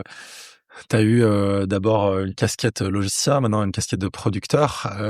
Pas de producteur, d'industrie technique. D'industrie technique pour des productions. Pour des productions. Quels étaient tes plus gros défis là ces 10 dernières années, enfin, quels ont été les moments où tu as eu du mal à dormir, où tu as transpiré par rapport à des challenges ou des obstacles qui étaient vraiment tous les jours. Tous les jours. Mais si tu devais en retenir quelques-uns, enfin, qu'est-ce qui est dur, quoi? Qu'est-ce qui t'a... Deux choses qui m'ont beaucoup marqué. Deux projets qui m'ont marqué parce que des gens m'ont fait confiance et qu'il fallait que je sois à la hauteur de leur confiance. Le premier, c'était Gaston Lagaffe, Benjamin Hayes. Je suis une friche industrielle, très clairement. J'existe pas sur la carte. Et qui a fait Le Bon Dieu. Qu'est-ce qu'on a fait au Bon Dieu? Donc, un truc assez énorme. Succès, ouais. Et il me propose de faire Gaston Lagaffe. Sauf qu'ils me disent, il vous faut un studio sonorisé. Nous, on sort à peine du transport. On n'a pas forcément très bonne santé financière. On n'est pas nombreux. Et quand ils viennent me voir, Benjamin et Romain, ils me disent, voilà, nous, il nous faut un studio octobre, novembre. Il nous faut un studio. On prendra notre décision en novembre, mais il faut que le studio soit fait, sinon on peut pas greenlighter. Donc, je prends toute la trésorerie du groupe. Je lance les travaux. Je dis en interne à mon père et à ma mère qui sont là, hein, que tout est fait, que le dossier est signé. J'ai une forte sensation qu'il va se faire là, mais pas signé, quoi. Juste pas signé. Wow. Et le dossier arrive pas. Il dépasse, donc j'avais une deadline, il dépasse la deadline, donc là je me mal dormi. Donc en gros, tu mets all-in et ça sort pas. Wow. Ça sort pas jusqu'au moment, donc on dépasse la deadline où et puis Benjamin me répond pas au téléphone, comme d'habitude. D'ailleurs, Benjamin, réponds-moi au téléphone, s'il te plaît. Non, il me répond maintenant. Benjamin déconne pas. Il me répond pas au téléphone et puis il m'envoie un petit SMS que j'ai retrouvé d'ailleurs parce que j'ai fait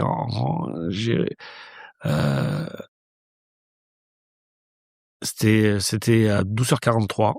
Alors en fait, en préparant le truc, j'ai fait un peu les photos et j'ai retrouvé ce screenshot. Alors pour moi c'était un coup de fil, mais en fait c'est pas un coup de fil, c'est un SMS que j'ai reçu de la part de Benjamin. Un samedi, j'étais à table avec ma femme et mes enfants. Et il s'est pas adressé à moi, il a dit Jazz. Cher Didier, cher Olivier, désolé pour l'absence de réponse, etc. Juste une bonne nouvelle, sauf vraiment gros problème, on attaque lundi. Ah ouais. Et ça, c'était une semaine et demie après la deadline, etc. Et moi, j'allais expliquer à tout le monde que j'étais en train de chercher le discours, comme quoi c'était pas signé, etc. Et là, si tu veux, j'ai perdu, pas physiquement, mais mentalement, 800 kilos, quoi. Wow. 800 kilos. Incroyable. Et voilà. Et donc, Gaston Lagaffe s'est fait ici. Ça n'a pas été un gros succès commercial, mais ça a été un succès d'estime parce que tout s'est bien passé. Il y a eu zéro défaut. Et d'ailleurs, les techniciens de Gaston Lagaffe, ensuite, ont reparlé en disant il y a un studio, etc. Et c'est le début de l'aventure, hein, de prendre un studio. Parce que tout se fait par bouche à oreille. Le bon et le mauvais. Donc aujourd'hui, ça fera un coup de stress. Ouais, un énorme coup de stress. Et le pire coup de stress que j'ai eu, le deuxième gros coup de stress, c'est juste là-dessus. Enfin, ils t'ont expliqué après coup pourquoi ils t'ont pas répondu à la deadline. Comme ça, c'est la chaîne qui répond pas. C'est voilà, c'est maintenant on le sait, on est habitué. Donc là, c'est toujours la même chose. Okay. Là, on a attaqué une production, on n'a toujours pas le green light. Voilà, mais bon, tout va bien, quoi. Okay. Bon, là, c'est pas moi qui dors pas, c'est le producteur. Mais tout va bien. Non. Mais ça arrive malheureusement assez souvent. Mais bon, je le savais pas.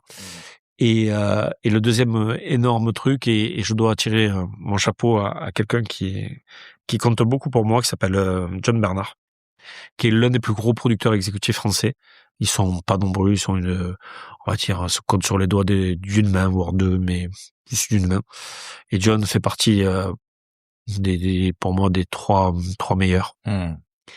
Et John me téléphone pendant. Alors John, je le courtise depuis des années. Depuis que je fais mon premier film, Voyage avec Film France aux États-Unis. Il est connu pour. Oh, il est connu pour des James Bond. Il est connu pour Hunger Games, Dunkerque. Il est connu pour des petits films, quoi. Les Animaux Fantastiques, Le Mans 66, Benjamin Franklin. Voilà, il est incroyable, un garçon incroyable. Et il me téléphone pendant le Covid. Il me dit voilà, on me propose un projet qui s'appelle The Serpent Queen. C'est l'histoire de Catherine Médicis. Elle doit venir tourner. On a un petit truc à Marseille, mais quand elle arrive à Marseille d'Italie, elle arrive à Marseille, mais elle reste pas longtemps. Par contre, on est en plein post-Covid et donc les frontières s'ouvrent, se ferment, etc. J'ai que des acteurs étrangers, donc je vais pas m'amuser. La production voulait faire les décors extérieurs en France et les studios dans un autre pays de l'Est. Moi, j'aurais dit, on fait tout en France, sinon je fais pas. Ils lui ont dit OK, où? Il dit qu'un endroit, c'est Martigues. Je connais un mec là-bas, il fait des studios un peu à la demande, quoi. Donc il m'appelle, il me dit est-ce que tu es capable de sortir 2 studios de 1000 mètres carrés pour dans 3 mois? Oui, John. Bien sûr, John. À vos ordres, John. Et donc voilà. Et il faut savoir que ce John, donc en fait, ils arrivent, donc on construit le studio en même temps que le décor. Truc de fou. Ouais, en même temps. Ah ouais, non, tout en parallèle. Pendant 2 mois, on est en train de mourir de tout ça. Et en fait, il y a un producteur américain. John, si tu m'écoutes, tu pourras revenir là-dessus, mais je crois que c'est Nico Hagen qui en fait voulait pas venir ici au départ. Et il était très distant et très froid avec nous, poli, mais froid et distant. Et à la fin du tournage, parce qu'en fait, ils faisaient des blocs, ils ont fait un premier bloc ici, ensuite ils sont partis à Chambord, ils sont revenus ici, et ils repartaient finir le dernier bloc à Chambord. Et au moment où ils partent, donc c'est en juillet 2021, ils partent d'ici, et le dernier jour, il me fait convoquer dans son bureau, de l'autre côté du jardin, là où on est, et il me dit, voilà, je voulais pas venir ici. Alors, je dis, bon. Il me dit, ouais, vous avez jamais rien fait dans votre vie, vous avez jamais fait de film américain, de séries américaines, Martigues, c'est pas connu, Marseille, c'est connu pour la French Connection, mais bon, c'est pas, donc je voulais pas venir ici, et John a insisté en disant que c'était la solution, que c'était à prendre ou laisser, et j'ai dit à John, grosso modo, qui portait tout seul la responsabilité, que si jamais il y avait un problème industriel, il ferait plus aucun film avec nous, mais il ferait plus aucun film avec tous les Américains. Il fait quand même 200 millions d'euros de chiffre d'affaires, John. Donc, et voilà. Et moi, il me dit ça que ce gars-là, John, que je connais depuis pas longtemps, me fait confiance à risquer sa notoriété sur moi, quoi. Le jour de tournage ici, on a fini le bloc 3. Et en fait, John avait raison. Voilà. C'était un tournage parfait. Ouais, ça s'est bien passé. Et surtout, il avait mis un espion à lui qui lui envoyait des WhatsApp toutes les 30 secondes et qui lui disait tout ce qu'on faisait, quand on branchait la nuit, la climatisation, quand on réparait ici, qu'on faisait ça, etc. Il avait tout l'historique du montage, du décor, du studio, etc. Il a vu. Il a dit ce que vous avez fait est assez incroyable. Et voilà. Et c'est l'année où le Festival de Cannes était, alors c'est 2021, c'est ce jour-là. Hein. Et c'était l'année où le Festival de Cannes était au mois de juillet. Okay. Et je me retrouve à Cannes pour regarder et pour Bac Nord, en fait, j'avais pas vu, moi, j'avais rien vu de Bac Nord, ou très peu de choses, donc je voulais le voir et je voulais profiter du moment. J'avais coupé mon téléphone portable. Et Mike, qui travaille avec moi, m'a dit, qui coupe jamais son téléphone portable, m'a dit, Olivier, alors lui, et donc Nico Hagen me dit, voilà, bon, moi là, je vais pas à Chambord, je pars aux États-Unis, j'ai un rendez-vous à la PGA, donc à l'association des producteurs à Los Angeles. Et franchement, je vais parler de vous. Ouais, alors bon, déjà, j'étais super content et très touché par John surtout. Ouais. Et je me disais, bon, grosso modo, le mec il me raconte ça, mais c'est fibre et tambourin, voilà, il a passé la porte, il nous a oubliés. Et donc je suis à Cannes, donc c'est 21h, c'est Bac Nord, donc Los Angeles ça va être 10h du matin à peu près. Et là, on regarde les mails. Quoi, je me reconnecte, le temps que ça se reconnecte, on n'est pas dans le Covid, dans les masques, etc. C'est assez compliqué. Et là, je vois un mail en anglais qui dit « Bonjour monsieur, suite à ma discussion avec Nico Hagen, merci de nous faire passer tous les éléments, tarifs, responsabilités, afin de vous référencer dans notre compte signé Paramount. » Ah ouais. Oh merde. Okay. Incroyable. Wow, surpris. Ouais. Et là, il me dit « Mais regarde les autres mails. » Paramount, Sony, Warner, ils nous ont tous référencés ce jour-là. Wow, génial. Encore avec The Serpent Queen donc. Et en fait, parce que c'est ce qu'ils appellent les Américains le track record. Et tant que vous n'avez pas de track record, vous travaillez pas. Et il faut un track record. Et aujourd'hui, c'est John qui me l'a donné. Wow. Incroyable. Et après, tout s'enchaîne, quoi. Et tout s'enchaîne. On fait La Donne, on fait Serpent Queen, on fait Vanished, on fait The Amateur, on fait Varsity, donc Prime Target pour Apple. On fait tous ces films-là avec les Américains grâce à John. Bravo. Ouais, bravo à lui surtout. Ouais. C'est beau, hein. Cette confiance qu'il t'a donnée, avec le recul. Il a fait parce qu'il n'avait pas le choix. parce qu'il croyait en nous et parce qu'il n'avait pas vraiment le choix. Et en fait, je sais pas pourquoi il a fait ça. Non, parce que je pense qu'il avait confiance en nous. Et moi, j'ai confiance en lui, hein. Et voilà, et je lui ai dit que je suivrai jusqu'au bout du monde, quoi. Trop bien, c'est voilà. Hyper touchant. Hein c'est hyper touchant. Aujourd'hui, j'ai envie justement t'as cité beaucoup de grosses productions, La Nonne, The Serpent Queen. J'ai envie d'aider un peu, déjà moi et nos auditeurs, de voir à quoi ça ressemble un peu un tournage. Par exemple, je sais pas quel était le plus gros, La Nonne ou Serpent Queen. Serpent Queen on a refait tout le château de Chambord en studio. C'était un truc de fou. La Nonne, on a refait des trucs aussi incroyables. On a fait exploser un chai de vin avec c'est des trucs incroyables. On a refait un bateau pour The Amateur avec Rami Malek. Qu'est-ce qu'on a fait? Prenons The Serpent Queen. Un tour le nez qui repart. Il y a combien de gens qui passent par ici? 6 mois, 600 personnes. 600 personnes, 6 mois. Wow. Des constructeurs assez incroyables. Donc oui, c'est incroyable. Et t'as tous les métiers du coup, parce que il te faut des acteurs, des constructeurs, des architectes, des comptables, des cuisiniers. Des médecins, des infirmières, on a tous les métiers, tous les métiers. Et ces 600 personnes, ils mangent tous au restaurant que j'ai visité? Non, ils mangent dans les cantines, dans les caterings de cinéma, donc ils mangent très bien d'ailleurs. Donc il y a des camions qui arrivent. Des camions qui montent les tentes, les barnums, etc. Alors il y en a certains qui mangent là-bas, mais pas tous. Hein. Ok, génial. Tout à l'heure, il y en avait un qui mangeait là-haut, quand nous on est arrivés, quand nous on partait, qui est arrivé. Ok. Et ils dorment tous ici? Enfin, je veux vraiment aller dans le détail. Ils dorment à Martigues, ils dorment à Marseille, ils dorment de partout, ils louent des très belles villas. Donc oui, ils dorment pas loin. Et qui orchestre ces 600 personnes? La production. C'est la production. Et donc, comment elle est organisée? Alors, vous avez le producteur exécutif, un directeur de production, et ensuite vous avez des chefs de poste. Dans une entreprise, il y a des managers. Des managers, c'est ça. Okay. Et vous avez une personne qui s'occupe de tout ce qui est voyage, accommodation, qui s'occupe des voitures, des hôtels, des trains, etc., qui affrètent des avions. Je les ai vus ici affrêter un avion, un A380. Ils ont affrété un avion pour aller à Chambord, pour aller à Tours. Ils ont affrété un avion pour mettre toute l'équipe dedans. Et là, tu te dis, ah ouais, c'est beau le cinéma. Voilà, ils ont affrété un avion. Ok, wow. Alors c'est pas un A380, mais c'est un gros avion qu'ils ont affrété.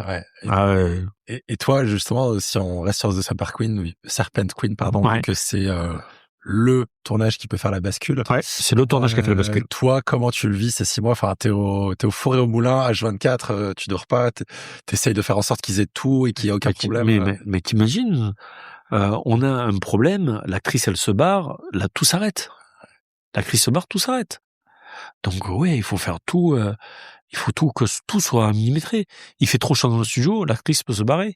Il faut 0 défaut. Et là, surtout, j'ai eu John et toute une équipe avec un monsieur qui s'appelle Gilles Castera, qui m'a beaucoup aidé aussi, qui m'a mis des gros coups de pied au cul, mais alors d'une force, je ne peux même pas vous imaginer.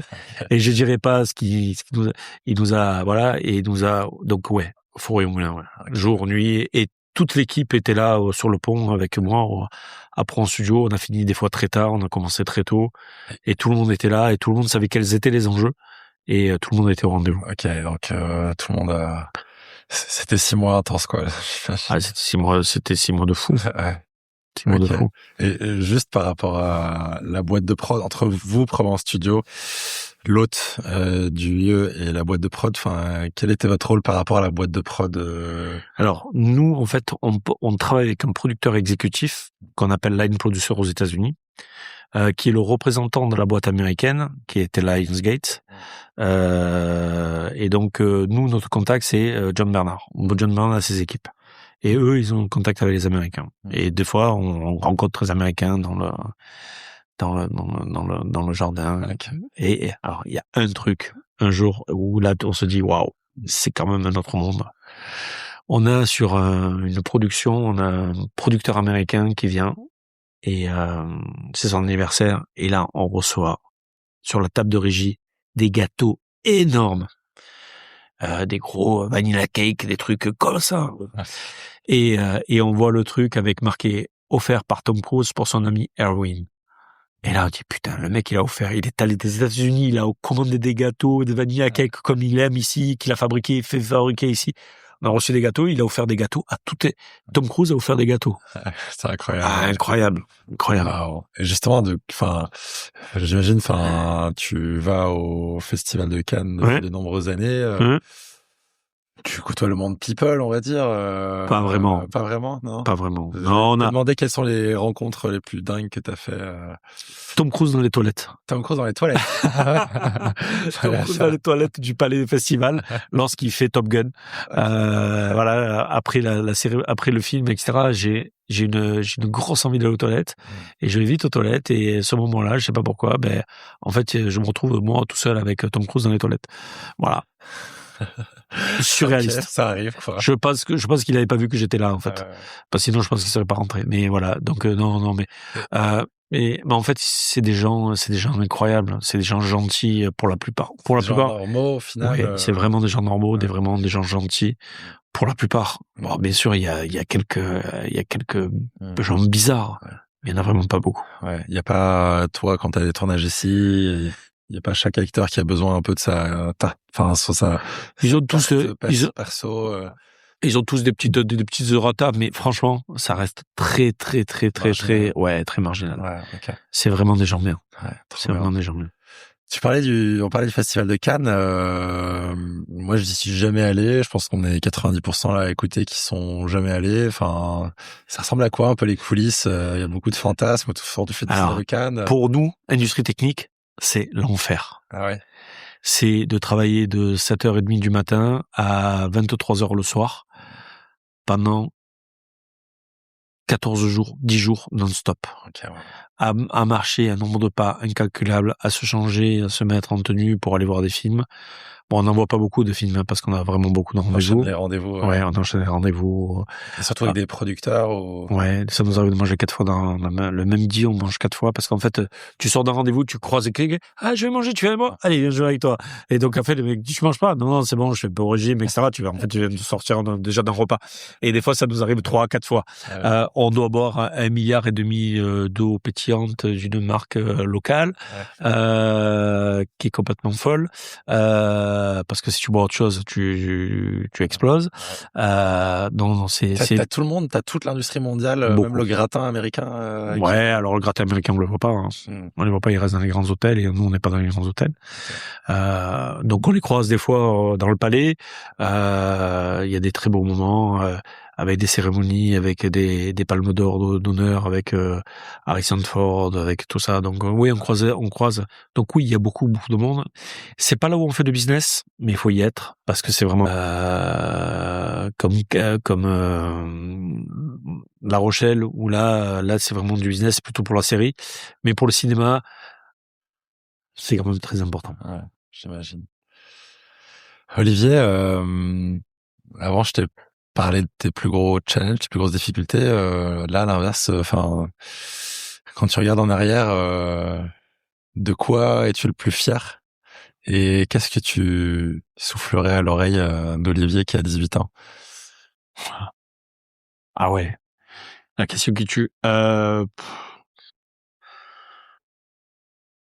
en toi et continue. Crois en toi et continue. C'est ça. C'est important de croire. C'est ce que j'ai dit à mon fils d'ailleurs, à mes fils. Ayez confiance en vous et continuez. Faites ce que vous pensez être, et puis vous allez tomber, vous allez vous casser la gueule, vous allez prendre des portes, vous allez prendre des grosses claques, etc. Mais relevez-vous, continuez, et surtout croyez, il faut croire en soi. Il faut pas, parce que grosso modo, quand j'ai décidé de faire du cinéma, tout le monde dit, il y arrivera pas, c'est un fou, c'est un rêveur, c'est un doux, voilà. Et si j'avais écouté tout le monde, j'aurais rien fait. Et en fait, je suis content d'avoir eu cette folie, parce que c'était une folie à l'époque. Et avec le recul, là, c'était pas une folie, c'était un suicide. Okay. Et parce que je suis passé à chaque fois à 2 doigts d'une catastrophe. Mais ouais, bien sûr, ouais. bien sûr, Okay. bien sûr. Donc là maintenant, tout le monde applaudit, tout le monde dit bravo, c'est bien, c'est génial, etc. Mais il faut savoir par où je suis passé, par où ma famille est passée, parce qu'ils sont passés des trucs avec moi aussi.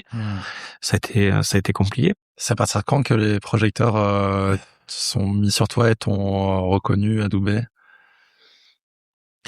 2021-2023 à peu près. Okay. Voilà. Et mais même là aujourd'hui, en fait, tout à l'heure tu me parlais du syndrome de l'imposteur, mais c'est toujours quelque chose qui est tenace. C'est toujours encore nouveau. Je suis pas forcément un nouveau, parce que en 10 ans, je pense que je connais beaucoup de monde, etc. Parce que j'ai beaucoup travaillé, et c'est incroyable. Mais on a toujours ce syndrome de l'imposteur, toujours. Ouais. Et je pense qu'on restera un imposteur toute sa vie. Ouais, je comprends. C'est pas parce qu'on se sent pas légitime, hein, c'est pas là l'objet, mais on reste, et je sais pas, c'est un sentiment un peu particulier, un peu bizarre. moi je peux un peu le ressentir. Moi aussi, j'ai fait un nouveau métier là depuis 3 mois. Enfin, quand l'épisode sortira un peu plus. Mais voilà, je me remets tout le temps en question. Est-ce que j'ai une bonne éditoriale? Est-ce que j'aurai assez d'audience, assez d'invités, etc. Et il y a des moments de doute, et surtout, moi, en podcasteur encore pire. Enfin, je suis tout seul, quoi. Donc il y a personne pour me féliciter ou me donner du feedback. Bravo. Non, mais c'est très petit et ça n'a rien à voir avec ton échelle. Non, mais ce que je veux dire, c'est que parfois je doute, et parfois il y a des semaines où tu te remets un peu en question. Comment tu gardes la foi et la croyance dans ces moments-là, quoi? Qu'est-ce que toi t'as utilisé pour face aux critiques d'en dire tu vas jamais arriver? Quel était ton moteur pour croire en toi? Le fait de leur faire qu'ils se plantent. Okay. En fait, toutes leurs critiques m'ont renforcé, parce que je me suis dit à un instant T, ah ouais, ils sont sûrs que je vais me planter. Ben, je vais leur montrer. Je vais me battre 2 fois plus, et je vais pas lâcher pour leur montrer qu'en fait c'était eux. Et le maire de Martigues, pour qui j'ai beaucoup d'affection, a dit il y a 3 ans, à la cérémonie des vœux, devant toute sa population, hein. Au début, je croyais qu'il était fou. En fait, c'était moi qui l'étais. Voilà. Il a reconnu. Et venant d'un élu, franchement, chapeau, monsieur le maire. Bon, chapeau Gabi, parce que il a reconnu qu'il croyait pas du tout. Et en fait, c'est un maire communiste, hein, avec des vraies valeurs, avec des vrais principes. Et en fait, il aimait pas du tout le cinéma. Le projet, il aimait pas au départ. Et il a aimé le cinéma le jour où il a vu autant d'ouvriers qui venaient construire, de charpentiers, de menuisiers, de serruriers, de plombiers, de tout ça qui venait construire le décor. Et là, il a compris que le cinéma, c'était pas que les strass et les paillettes. C'était vraiment une activité, une vraie industrie comme les autres. Et c'est pour ça qu'on appelle l'industrie du cinéma. Et ce moment-là, il a compris que c'était un vecteur d'intégration, que c'était un vecteur de favoriser son territoire. Et donc là, il est devenu l'un des défenseurs de la filière, et je l'en remercie de son accompagnement. Voilà, il y a des gens comme ça, il y a des gens à la mairie de Martigues, il y a des gens à la mairie de Marseille, comme Madame Galli, qui a beaucoup poussé pour le cinéma aussi à Marseille. Il y en a d'autres, hein, c'est pas les seuls, hein. Il y a des élus, il y a des Renaud Muselier. Renaud Muselier, vraiment, qui a incroyable le travail que lui et ses équipes ont fait pour le cinéma. Et voilà, quoi. Ok. Génial. Justement, aujourd'hui, si t'avais, le poste vient de changer, mais si t'avais la ministre de la foi, alors, qu'est-ce que tu lui demanderais pour l'avenir du cinéma, des filières audiovisuelles dans 5-10 ans? De sécuriser les aides qui n'en sont pas. Alors, je m'explique. Aujourd'hui, par exemple, il y a un crédit d'impôt international qui s'appelle le C2I, qui a été remis en cause par des députés, à l'Assemblée nationale. Aujourd'hui, je suis un contributeur et je paye mes impôts comme tout le monde, et je sais que l'argent public est de l'argent qui vaut cher. Et aujourd'hui, on en manque, et donc on sait que les budgets sont déséquilibrés, et je suis contre l'État qui sponsorise tout. Pascal, je suis contre beaucoup de choses, mais je dois reconnaître que cette aide qui est donnée aux productions, en fait, ça devrait pas s'appeler une aide, ou ça devrait pas s'appeler un crédit d'impôt, ça devrait s'appeler une restitution. Parce qu'en fait, on le redonne un tout petit peu, et alors je vais faire une faute de français volontairement, de ce qu'on leur prend beaucoup. Voilà, c'est volontaire ma faute de français, je précise, parce que sinon je vais me faire encore engueuler par ma femme qui me dit je sais pas où tu as appris le français, toi. tu reçois, mais pour redonner plus, quoi.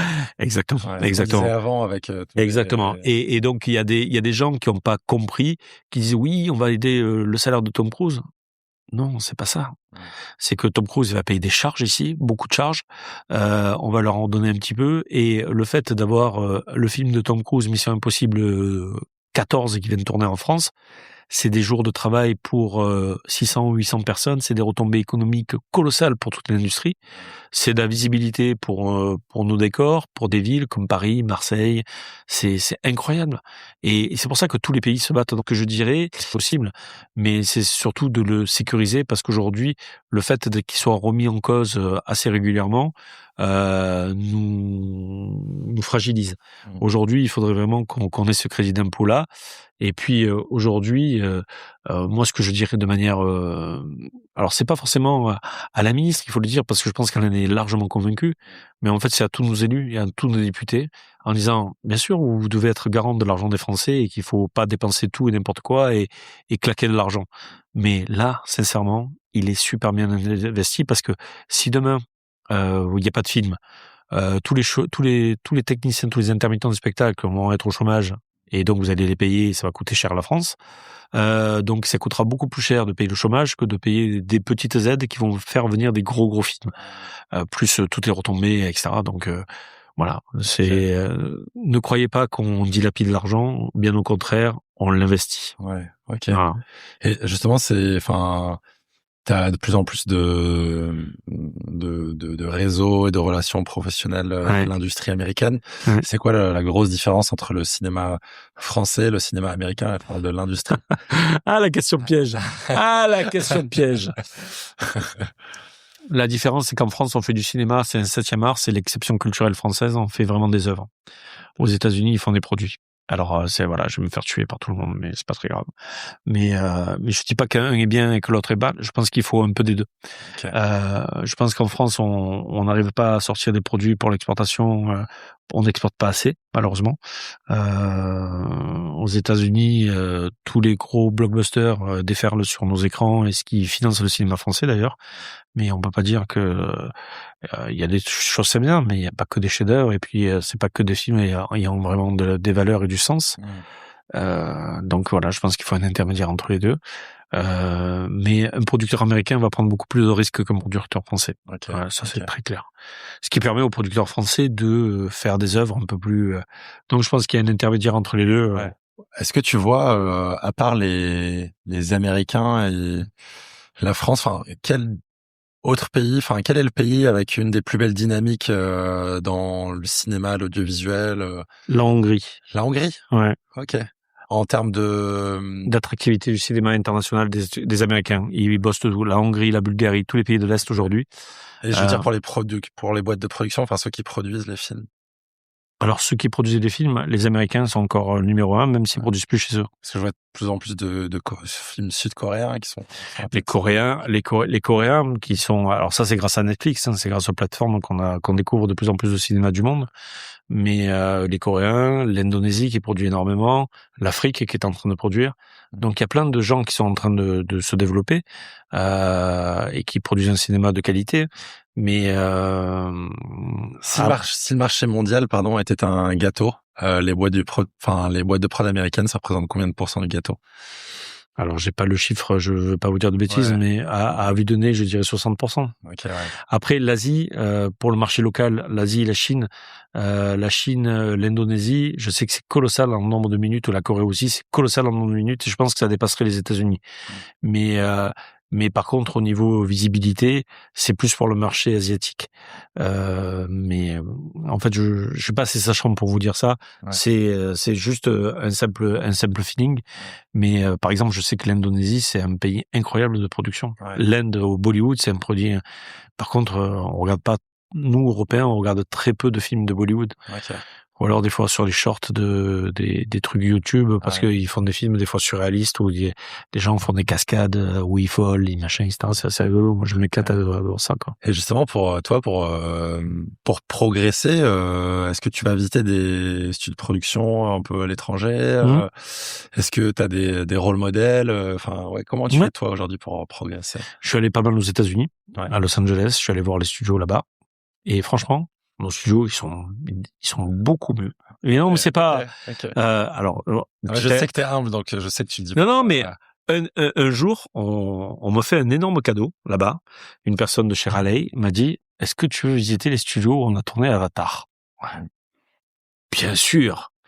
Et donc, on arrive sur une route à Playa del Rey et on a des trucs en bois, des hangars en bois tout pourris. Et on rentre là-dedans. Et j'ai dit, bon, on vient nous chercher ici? Il m'a dit, non, tu y es? Je dis, ah bah attendez, ça fuit de partout, il y a des trous, c'est un hangar en bois, c'est des hangars d'hydravion en bois, et c'est là où ils ont tourné Avatar. Nous, toutes les boîtes sont insonorisées parce qu'ils prennent pas de son en direct. C'était incroyable. Et là, je me suis dit, ah ouais, ils mettent un film à je sais pas combien de centaines de millions de dollars dans une boîte aussi pourrie que celle-là. Ah ouais, chapeau, quoi. Après, pas de loge, ils ont des trucs exceptionnels. C'est cool, tu te dis, ah ouais, bon, je suis de large au niveau, quoi. Et d'ailleurs, l'un des producteurs de la Warner me l'a écrit, m'a dit, vos studios sont plus beaux que les nôtres. Le producteur de la Warner qui te dit ça, de New Line. Tu te dis, ah ouais. Stylé. Ah ouais, c'est parce que stylé, quoi. 23 décembre, il écrit ça en me remerciant en disant, sans vous, on n'aurait pas pu faire la nonne, vos studios sont magnifiques, meilleure expérience de ma vie, etc. 23 décembre, tu n'as pas besoin de cadeau quand tu as reçu un SMS comme ça. C'est cool. Ouais. Michael Poehler. Voilà. Super intéressant. Olivier, Vitamine Sud, c'est un podcast né à Aix-Marseille. Aujourd'hui, tu côtoies beaucoup d'autres entrepreneurs et dirigeants de la région. On a déjà une super belle dynamique, plein de choses qui se passent, plein de belles boîtes qui croient vite. De quoi on aurait besoin pour aller encore plus vite, pour aller encore plus fort? Là, tu vas, par exemple, à Marseille, on a encore un des plus hauts taux de chômage de France, parmi les plus jeunes. Et de quoi on aurait besoin pour... Alors, dans la métropole, vraiment dans la métropole? Ouais, on va dire... Et après... L'un des sujets majeurs ici dans notre territoire, c'est la mobilité. Aujourd'hui, on a une mobilité qui est encore basée que sur la voiture, on n'a pas assez de transports en commun, donc c'est la mobilité. C'est clairement discriminant. Ouais. Après, on a quand même un territoire qui est relativement attractif. On a besoin d'avoir un peu plus de sécurité de temps en temps. Alors c'est partout pareil, hein. C'est-à-dire même à Londres, à Paris, etc. Mais la sécurité, c'est quand même quelque chose qui est quand même moteur, surtout dans notre métier où des acteurs sont là, il faut vraiment les sécuriser. La mobilité, la sécurité, et voilà. Mais on a quand même beaucoup. On a vraiment des talents du coup déjà. On a des talents, on a toutes les conditions pour faire. Ouais. Je vous rappelle que le cinéma a été créé quand même dans le sud. Ouais. À La Ciotat, l'arrivée du train de La Ciotat, parce que je suis sûr que l'arrivée du train de La Ciotat était avant les trucs même si Monsieur Frémaux dit que c'est à Lyon que ça a été créé, c'est à La Ciotat. Et puis, c'est un parti pris, et puis il faut l'assumer, et puis voilà. Et quels sont les hommes ou les femmes derrière, à La Ciotat? Les frères Lumière qui ont créé ça au départ. Et après, La Ciotat est une ville magnifique. Il y a eu aussi une métamorphose assez incroyable. Donc voilà. Okay. Génial. Olivier, on est sur la fin de notre échange. J'ai quelques questions rituelles. Quel est ton grand objectif de l'année et pour quelle raison on va se revoir. Enfin, on va se revoir en décembre 2026 et on va se retrouver pour fêter quelque chose, la réussite de cet objectif. Et c'est quoi? Ah ouais, la question piège, pas prévu. Qu'est-ce qu'on peut fêter? Ben, on va fêter une superbe année de production avec plein de films qui se sont enchaînés les uns derrière les autres et qui nous ont fait exploser notre taux et j'y crois, hein, j'y crois vraiment parce que là on est plutôt bien parti, on a des jolis trucs. Inauguration de Pronto Studio 12 ans après. Trop bien, bravo, génial. Voilà. Et les productions là secrètes qui tournent en ce moment, on sera au courant quand de leur sortie? Ça va prendre du temps. Alors non, ça sortira en 2027. Ok. Ça sortira en 2027. Après, le Sauce secrète, parce que moi, j'ai signé un accord de confidentialité. Ouais. Mais bon, je sais qu'il y a plein de castings, etc., qui révèlent certaines choses dans la presse. Donc, non, c'est plutôt cool, voilà. Ouais, ça. Mais c'est pas moi je dis rien. Moi, je dis qu'il y a une production d'une grosse plateforme qui vient de tourner. Ça va. Et qu'on est sous l'eau. Ok, trop bien. Très clair. Ensuite, moi j'ai envie d'avoir encore des dizaines, des centaines d'invités à ce micro, de parler à tous les entrepreneurs de la région, femmes, hommes, jeunes, moins jeunes, qui parfois je veux aussi avoir des chefs, quelques sportifs, mais quand même focus entrepreneurs. Ouais. Qui est-ce que tu me conseillerais d'inviter à ce micro qui t'a marqué ou dont tu trouves qu'il faut partager l'histoire? Kevin Polizzi. Kevin Polizzi, il est sur ma liste. Ouais, il est sur toute liste, très grand monsieur.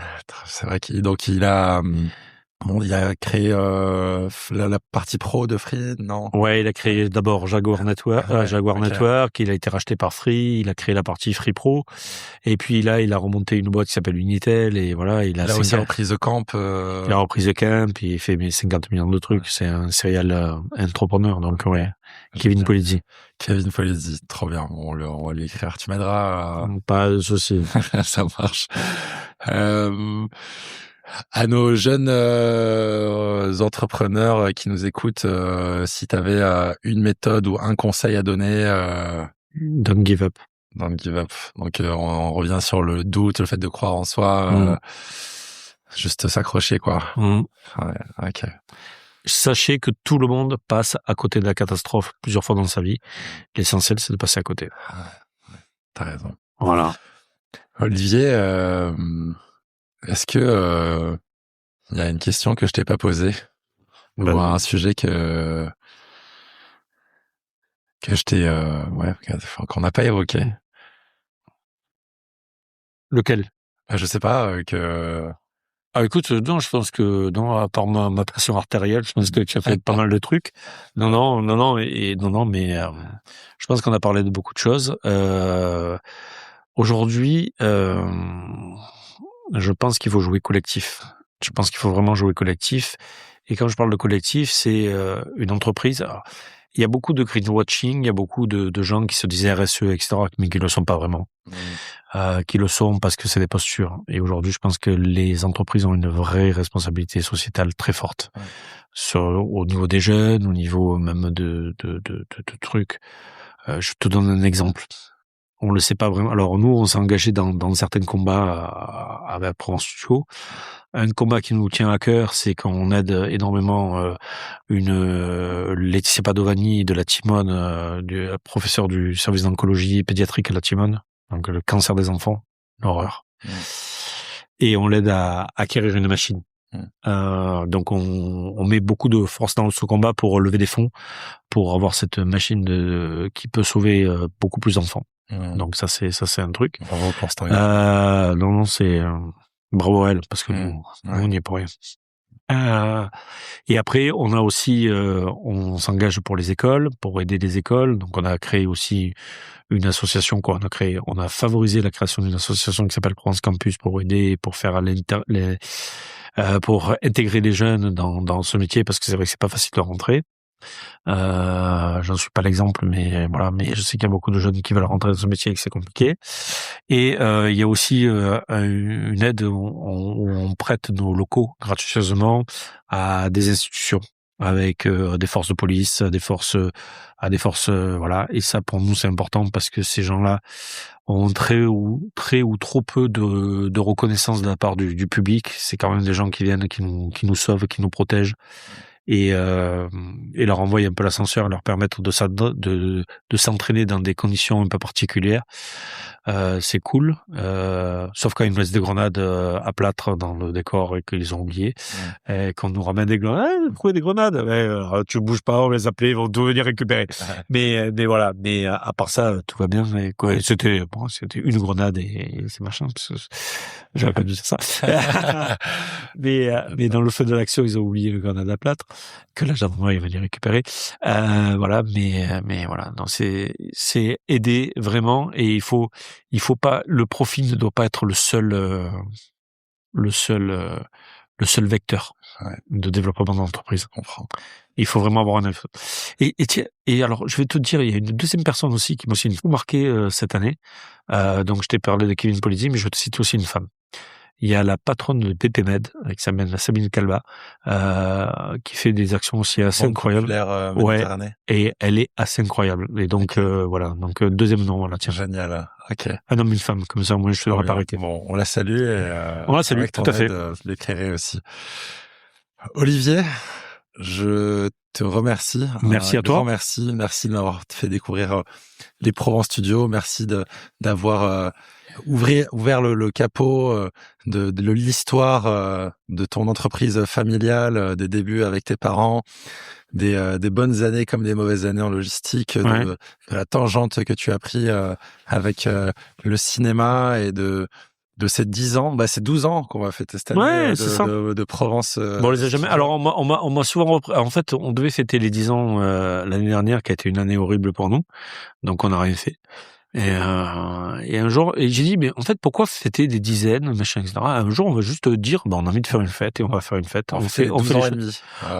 On a envie de faire les choses autrement. Donc, on le fera quand on aura la possibilité de le faire, parce que on aura suffisamment l'esprit tranquille. Et alors, je dis pas qu'on a pas l'esprit tranquille, mais aujourd'hui, on est vraiment plutôt à s'activer, à faire rentrer les dossiers, etc., parce que c'est vraiment important pour nous. Dès qu'on sera un peu plus, on fera une belle fête et on t'invitera. Olivier, merci. Merci beaucoup. J'ai hâte de voir la suite, et j'espère te revoir bientôt. Avec mon plaisir. Salut, merci Olivier. beaucoup. Ciao. Au revoir. Merci beaucoup d'avoir écouté cet épisode. J'espère qu'il vous a plu. Alors, comme vous le savez, Vitamine Sud est un tout nouveau média, et j'ai besoin de vous pour lui donner de l'énergie, besoin de vous pour le rendre visible au plus grand nombre. Pour cela, 2 mini-actions très rapides aident énormément. Premièrement, abonnez-vous à la chaîne, Spotify, Apple, Deezer ou autre, puis cliquez sur « Évaluer l'émission » et mettez-moi une petite note 5 étoiles. Ces petits gestes ont un très gros impact. Je compte sur vous. Merci du fond du cœur. Je vous dis à bientôt pour le prochain épisode.